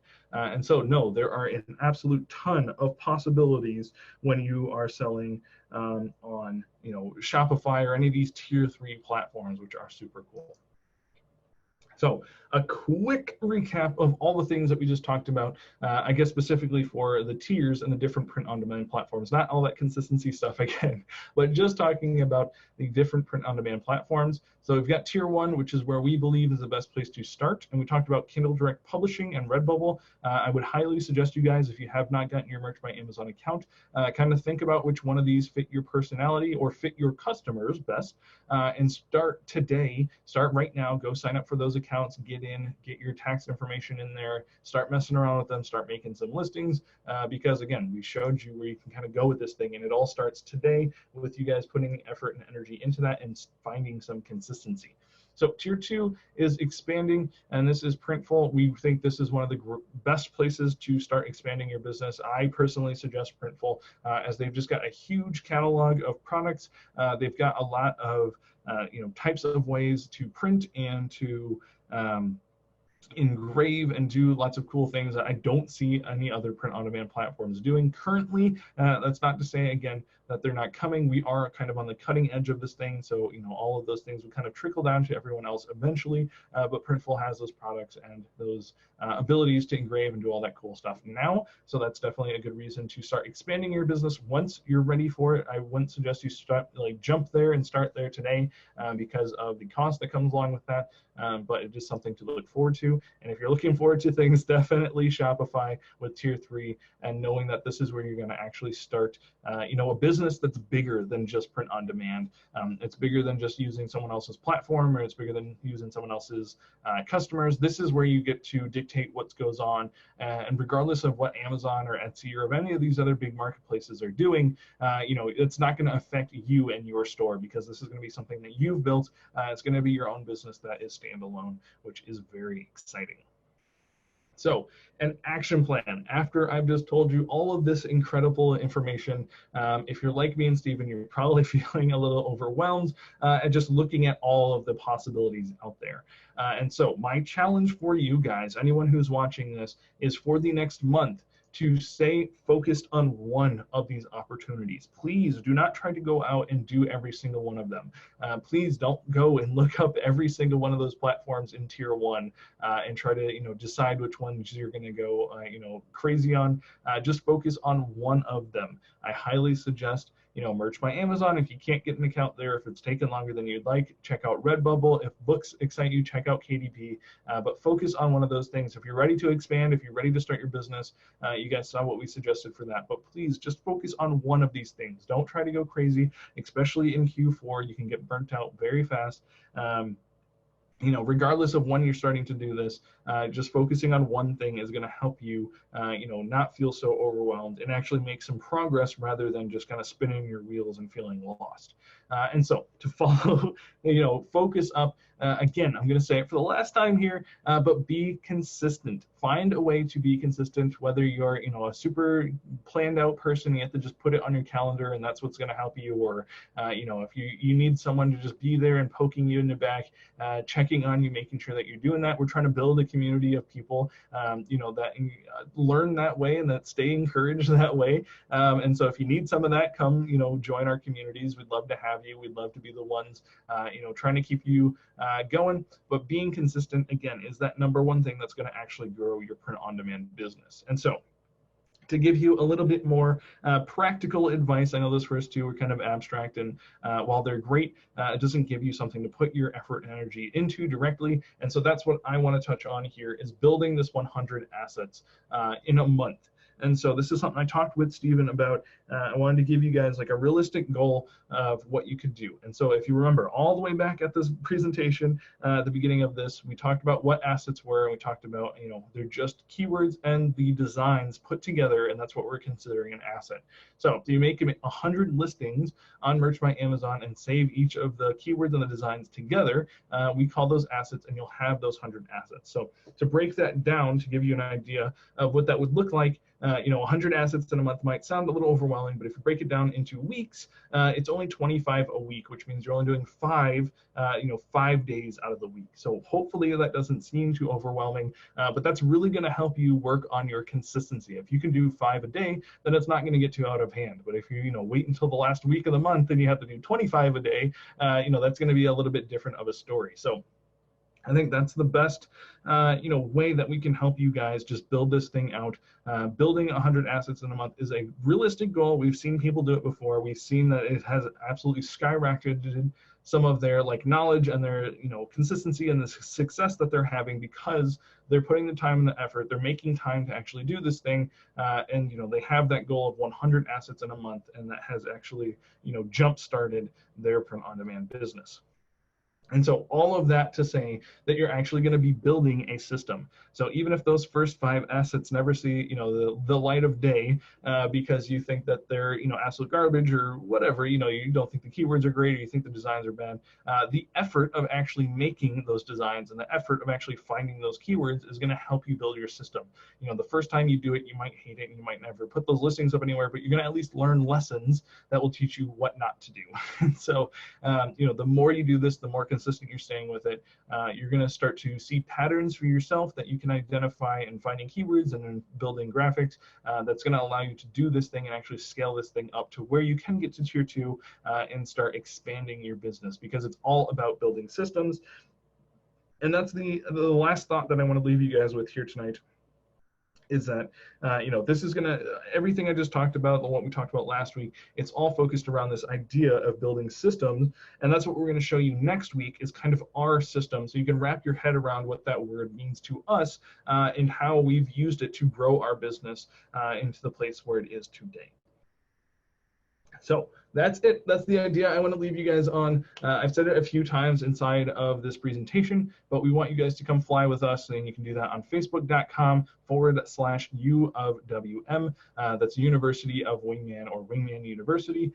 And that's where we are growing our community of people who will, push you to be consistent, who will, give you advice on, things that we've learned from personal experience, and will help you, try to answer any questions that you might have and any roadblocks that you might run into. So thank you guys so much for watching this. My voice is just now starting to give out. I don't think I breathed for however long we've been doing this, but I've enjoyed this tremendously, and I'm excited to have you guys join us.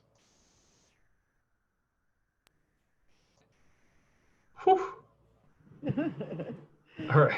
All right. Well, that was a good break, and that was good. Oh my God, this recording is going to be gold for you guys. Oh my God. Thank you. You're welcome. You're going to definitely have some signups. Let me turn some lights on. I put the kids are in the bed now, so of course. And also, I'm sorry. I know. I always tell myself, I'm like, oh, this is gonna be a 20-minute thing. Like, there's no way I'm gonna drag this out. No. I knew it wasn't gonna be. I knew it wasn't, and I was like, I don't know what he's talking about. He is not. Look, I always think when Steven's not around, I'm just gonna fly through stuff. But then I'm like, oh yeah, I have so much to say about this. No. It's not gonna happen. So I know I look like a crazy person. I apologize to everybody. this awesomeness is me tonight. So first of all, Nate, you did an amazing job. Thank you. Hey. Okay, so everybody, I'm gonna unmute everyone. Try to. I'm gonna unmute everybody and give you the opportunity to ask the questions that you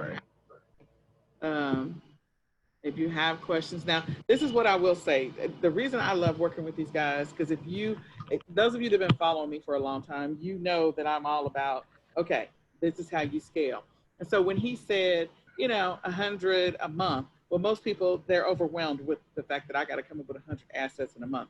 So then he broke it down by 25. I'm like, that's how Nicole does it. Like, I'm always like, I'm like, and if you want to break it down even more, 25. So we could say that you're working 5 days a week and you can do 5 a day. That's it. So that way you don't feel overwhelmed. Can I do 5 a day? Yes, I can do 5 a day. It's keywords and some type of image. That's it, 5 a day. So just break it down so then that way you can meet your numbers. I thought that was awesome, and I thought that was amazing. The second thing was he said, try, one platform, one way of doing it for 1 month.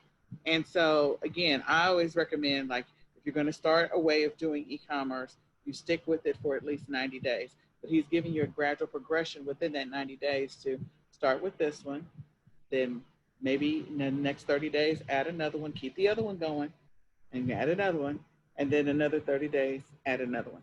So I love that about the Hibbert brothers approach, because they think like I think, like if you systemize it, then it makes it easier and people don't. Yeah, we've seen it work. We believe in that system. Yeah. We've seen people have success with it. So, I mean, it's not like we were sitting around one night and be like, you know what's good if people did it this way. We're like, oh, this is what people are doing to have success. Let's just tell, people that are looking to get started with print on demand, like, this is the way we've seen people do it and have success. That's the way we did it and have success.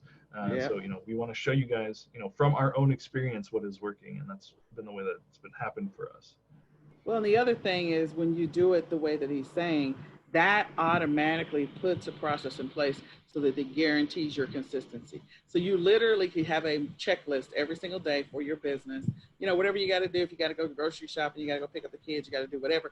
Okay, I'm going to work my business for these 2 hours. I'm going to do 5 things and I'm going to get offline and go live my life. So it builds up that consistency so that way you can always be making money in your business. Now Q4, 100, I'm just gonna say, like, okay, if I'm messing around, I'm gonna do 200, only because we know that more stuff is selling exponentially, like 10 times more during Q4. So for sure, take advantage of all of your samplings. If you can work it into your schedule and do 10 a day, great. But if you can't, if you can only do 5 a day, 5 days a week, or if you're going to work 7 days a week, and you can do 6 a day, then you can get up to higher numbers. But yeah, Q4, you don't want to mess around. So figure out when you're doing print on demand, if some of you are still doing retail arbitrage, figure out your retail arbitrage schedule first, because we don't want to mess with your money. If you've been doing retail arbitrage with us, keep doing your retail arbitrage business and figure out how to work in print on demand. And maybe you just set aside 1 hour a day or 2 hours a day, but you keep doing your retail arbitrage. So if your retail arbitrage is 2 hours or 3 hours a day, or even 4 hours a day, 2 hours of shopping, 1 hour of shipping, whatever it happens to be, then work print on demand into 1 additional hour. So then that way you keep, you're making money and you're building your print on demand business at the same time. Yeah, that consistency lesson is not just applied to print on demand in our life. Oh, yes. It applies to everything. When we were doing OA and RA and all those other things that we talked about, we definitely had consistency there. And so that's why it was hard for us to start print on demand, until when we were just like, we did it in an absolutely horrible way, which was to drop everything else. And we're like, oh, we're not making any money. Like, we gotta figure this thing out. But there was a ton of lessons learned, and just being consistent with a thing that's actually bringing in money. Don't lose that. Don't drop that off to, only focus on print on demand. Print on demand is a great thing to add. We don't think it should take up all of your time. We don't think it should take up a ton of time, but you don't want to drop off the things that are actually making you money, especially now here in Q4. Make sure, again, that you're making money. And just keep in mind that this video serves multiple purposes. This is so that the guys can use this video for repurposing for other stuff. So, and they're already in our group. So if you got questions, just ask them because they're in the group, okay? Just post your questions. They will see them, whenever, and we're going to stay connected with them. We got next week's training, so definitely do that. But like you said, if you've already got something that's making you money, don't mess with the money that you projected, that you're working to make for Q4. Just figure out how to work this into your business. Kelly wrote, add 1 hour a week. 1 hour a week, yeah, you're not going to get the impact in print on demand in 1 hour a week. You can figure out and work it 30 minutes a day. You're going to get a better result than in 1 hour a week. But again, figure out how to slide it into your life and, and be strategic about all the other stuff. If you got doctor's appointments you got to get in, because look, everybody's got stuff they got to get in before the end of the year. We got prescriptions we need to fill. We got doctor's appointments we need to get before our deductibles reset. We got all this. Yeah, you have to figure out and be methodical, intentional, and strategic about those appointments. If you've got to get your oil changed on your car, if you got whatever you got to do, just work, make sure you're methodical, strategic, and intentional about where you place your work time in your schedule. I believe the schedules help you remain consistent. So, all right. So what questions do we have for him? And I'm going to shut up. Maybe. I'm watching the kids, and well, I'm not really watching them. I'm checking to see if there's lights on in the other room. Like Nicole said, we're in that group. So as you're doing this, if you're going through your week, if you guys have questions, feel free to tag us in those questions over there. We're more than happy, to give our 2 cents or our, suggestions for the ways that you can solve problems. We've been through a lot in print on demand. We've been through a lot of ups and downs. We've scraped our knees. We've made a lot of mistakes. We want you guys to learn from our failures. So if you have a question, feel free to ask us. We're not going to say it's a dumb question or that's irrelevant. We're going to just tell you guys, the advice that we wish we could have gotten when we were starting out, and avoid hopefully a lot of the failures that we had just from being ignorant and not paying full attention all the time. So we think it's good to have resources and good to have people that you can go to with those questions, and we'll just try to help you guys build some of that consistency into your schedule, and have lots of success with this thing while not dropping those other things that you're doing. Yeah. Now, if you're not doing retail arbitrage, if you're not doing private label, if you're not already planning to do those things, if you have not built up the capital to be able to make the kind of money you wanted to make for Q4, then I would go hog wild with print on demand, completely hog wild, because there is a lot of money. I tell the story, and I don't know if I told it in this group or another group. My mom bought me a print on demand blanket. And that's when I knew, I was like, you know what? I just really overlooked a whole bunch of stuff here. She literally, I think she bought a blanket, a little throw, and it was black, and she had purple letters engraved on the side of it that said, "World's Greatest Mom." And then she, Tony and Nicholas's mom or something like that. She wrote a whole thing. It was awesome. And I was really pissed because I had a print on demand store, and I was like, clearly I'm not paying attention to how much I could be making, right, except for my store.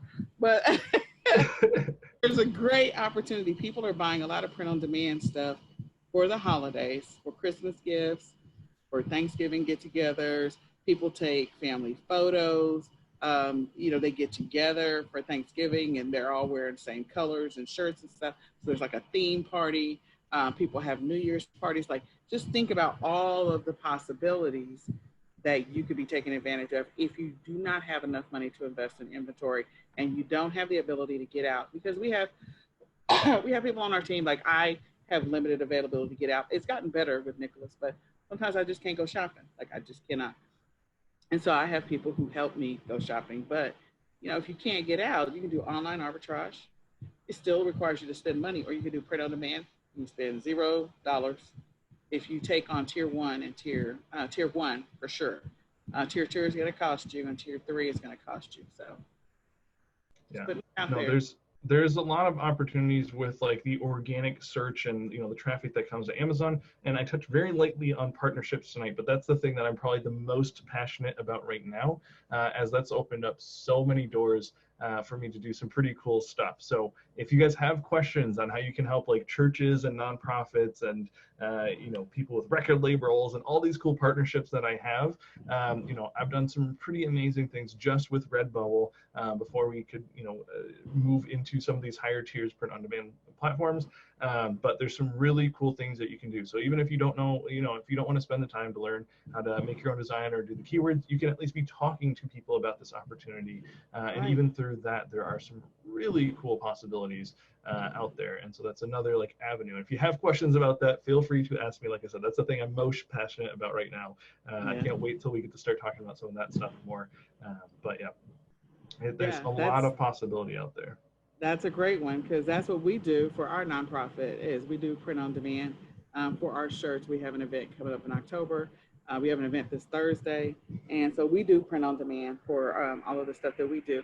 And churches are great because then you can start building a potential clientele list, because there's going to be things that they do every single year, especially if you're part of the church. Well, and churches have a very large network, and usually people in that church are interested in some stuff. There you go. See, so we've Yes. seen that just blow up from doing one job for a church, and then it's like, oh, this person in this church has this huge company and they want to replace the way that they're ordering shirts, and it's like, oh, so there's just schools. Like, I could go on for days and days and all the you could go on for days and days. But I built a client list. I started working on that like last year, and I have a client list because I do stuff. I did for our doctor's offices, because we go to therapy for speech and OT. So I'm just next week, bring your notebook and start doing a brain dump right now. If print on demand is going to be your baby, start doing a brain dump of all of the potential possibilities. because again, always sharing the fact that you have a business and that, hey, if you need to make something for the holidays, we got you covered. Yeah, I see someone asking me to share more about the partnership model. This is something we're going to talk about another time. That is easily another 3 hours that I could talk by myself. Like all the ways that we've structured deals, all the platforms that we've used, all the people that we've gone and done deals with, like schools and sports teams, and like there's just so many possibilities in that realm that is, you know, very exciting for me. But I'm not going to take up any more of you guys' time tonight to talk about that. All right. I'm excited. So he's going to talk a little bit about that next week, about the partnerships, and he's also going to talk about how him and Stephen have modeled it or structured it. So just a heads up, next week we'll probably run at least another 40 minutes longer than it is tonight, only because Stephen will be back. Yep. I've got my like section of the you know, slides figured out for next week, and I'm like trying to keep it short. Again, trying to keep it short, but he's got a huge brain dump coming for you guys about like how to systemize this thing, how to expand, and so that's what we're going to be talking a lot about next week. So we have a ton of information. We want you guys to ask questions, whatever questions you have, and we'll try to answer them directly as well inside the group. It looks like someone jumped on mic there for a second. Yeah, go ahead. I just said, plus he's going to have to tell us about the cruise. Instead of singing someone happy birthday, he's going to have his time to share about how wonderful his cruise was. Okay, go lay down. All right. Well, I am looking forward to this. Okay, Nicholas, go lay down. I'll be in there in a minute. I'm looking forward to this. I hope that this has been a blessing, and I hope that you guys like, I know this is a lot of information thrown at you at one time because we consolidate probably 10 sessions into 4. Maybe 6 sessions into 4, 8 sessions into 4. But anyway, so we consolidated, you know, probably 8 sessions into 4. And this is a lot of information to process. So we will be covering some of the print on demand as well as part of the Q4. I want you to think about the possibilities of like revisiting your business, you know, after Q4 is over, if you already had a plan going into Q4, and definitely figure out how you can incorporate it because it's less money out of your pocket, long-term, bigger picture, and you're not dealing with inventory. So if you're a person who has limited space or you have limited time, you're not dealing with as much inventory. But it is going to require you to build up some of that capital you're going to need to make a financial investment to move to tier 2 and tier 3. And that's the biggest thing I want to prepare you guys for next week, because that's going to be a blessing to you and your business. And you get to live like Nate and Stephen. You get to live like Nate and Stephen. Wild and crazy. There you go. They're living like no one else, so they can live like no one else. Okay. All right. Does anybody else have any other questions? Really helpful. Yeah.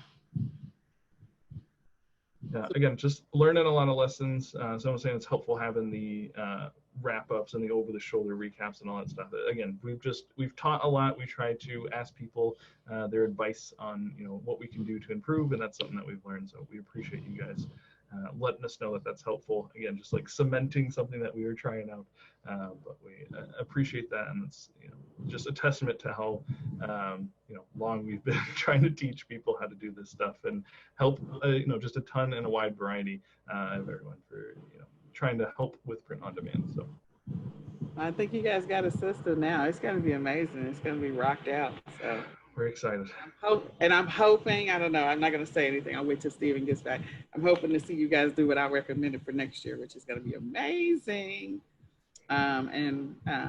It's just going to be a huge blessing.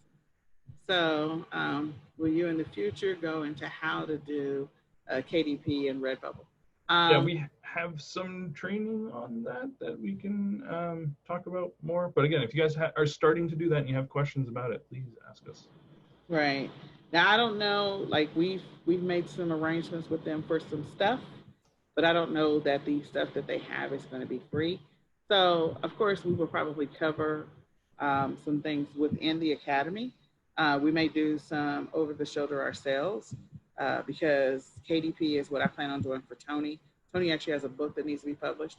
And then in addition to that, so we may do that as part of my son's thing, and then everybody can see it because we have to do it anyway. And then Redbubble, like I have Gear Bubble, but we can definitely do a session that's on Redbubble. He kind of covered Redbubble, some of it, and we can have a more extensive one. But anything else, again, it may not necessarily be free. And what you're getting here, so in other words, you're going to pay for it, but that's okay. I respect them for that. The intent was to help them put together a program so that they could roll out a different form of training that they've done in the past and splice it up. So I think we successfully accomplished that. So the course that was mentioned. So she said the course, so do you want to give us a link? And I don't know if it's going to be discounted like the other one was or not. So he said course for KDP and course for Redbubble. Those aren't as neatly organized, so it's going to take me a second to figure out what to do. And probably have to wait till Steven comes back to talk about the best options for that. But yeah, we can talk about what we can do for this group as far as those things go. Okay, all right, there you go. And that was the whole thing, is they've got a lot of great content, but it's not structured the way they need it to be. Right. We're getting them where they need to be. Yeah, we're begging Nicole to help us with this thing. So we got to be more organized. Can you help us get this organized? Right. We're going to work on that. So now that they're putting things in a sequential order, it's going to be like amazing. A lot better. And then they'll be able to roll it out. And yes, I will help them slap a price tag. They'll be like, you should charge me this much for this. So ironically, I'm actually working with a lot of big names right now, which is really throwing me off. I'm really surprised by the number of people who make way more than me asking me for help. I'm like, that's all right. I am good at organization. Right. No, I think that's a big problem. We've worked with some big names and we're just like, oh, you don't have this organized the way that we want to do this either. And you're the first person we've been like, oh, this is someone who has it figured out. Let's follow Nicole. Let's work with Nicole more. Yeah, get it organized. Now, I will say there's some stuff that we have holes in our own, operations that we are working on. And me and Larry Nobody's perfect. It's okay. No, but we have some stuff that's going to make things a little bit easier for the Academy. So next week is the last week for the Hibbert brothers. And then again, they'll be in the Facebook group as we go into Q4. After them, Celia is teaching. And I think she's got 2 sessions. And then after that, it is me and I'm teaching bundles. We will definitely do some over the shoulder and help you guys put together some amazing bundles for Q4. I'm just going to tell you, full disclosure, I just went to the Pinners Conference last weekend, Saturday. Oh my God, I thought I was just going to pass out because the ideas, I was like, oh my God, I wish I had $1 million. I'd be like, oh, this and this. So the great thing about Pinterest is that when you go to Pinterest, half of the stuff that people have already taken cluster pictures of is already a bundle. Like, go to Pinterest and there's already bundle ideas. You just have to find all of the pieces and market it better than they did. So there was some great, I have so many pictures. I was like, oh, picture of that, we're going to sell that, we're going to sell that, we're going to sell, oh, we're going to sell that, we're going to sell that. Like, I was like, oh, so yeah, I'm excited about, the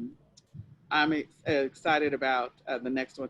And then we're going to have a session here in Dallas, second Saturday, which is, I think, October the 14th. I don't know. Second Saturday. And so I'm probably going to teach a couple of the bundle ideas in addition to reverse sourcing. So I'm looking forward to that. And of course, those sessions are always free. Always free. And bundling is always relevant. Even what we're doing print on demand, we are finding ways that we can bundle and put certain products together. So that information is always fantastic to learn. Bundling is a moneymaker. So I'm just going to tell y'all full disclosure. I mean, I think I've said it a couple times. Moving 100% over the next 12 months to print on demand, 100%, and funnels. And that is what I'm doing because I've got to not have to deal with any inventory. And I love having teams come to my house and help me during Q4 because that's what I do. I hire people and I bring them in, or I have people do shopping, which is what Joy does. She has people go out and do shopping. I'm not doing it anymore because the stuff that I need to do for my business and to help other people in their businesses require too much time. So print on demand is fast. I can get in there. I can work like the Hibbert brothers. I can 4 hours a week and make a lot of money. So that's where Nicole is going. I'm going to funnels and I'm going to print on demand. Come on over. That's right. That way my business is automated and I work like 4 to 10 hours a week in my e-commerce business and make 6 figures. That's where I'm going. So I still love retail arbitrage and I'll always do that. So, okay. All right. Well, and yes, I am teaching bundles and then I'm also teaching funnels. I've literally, like, there's some amazing funnels that I've done that people don't even know that those are my funnels that are out there. My leadership knows that they're my funnels, but other people don't know that they're my funnels. So yeah, so I'm going to teach everybody how to do funnels. So Be a class me and Stephen are sitting in on. Yeah. I will teach you how to do funnels. Funnels are a lot of fun and you can make a lot of money. All right. I'll talk to you guys later. I hope you all have a great evening. Thank you, Nate, for being an amazing man of God, for blessing this entire group. I hope that they all truly realize what you have just poured out to them, because he gave you a complete, clear roadmap and set expectations for what you can expect for every single one of these different tiers. And so I love him for that. So thank you guys for letting me ramble for so long. Here we go. Now go be quiet for the rest of the night and go to sleep. All right, we'll talk to you guys later. We will see you next Tuesday. The Hibbert brothers are teaching the last section. Okay? All right, talk to you later. You guys then. Bye.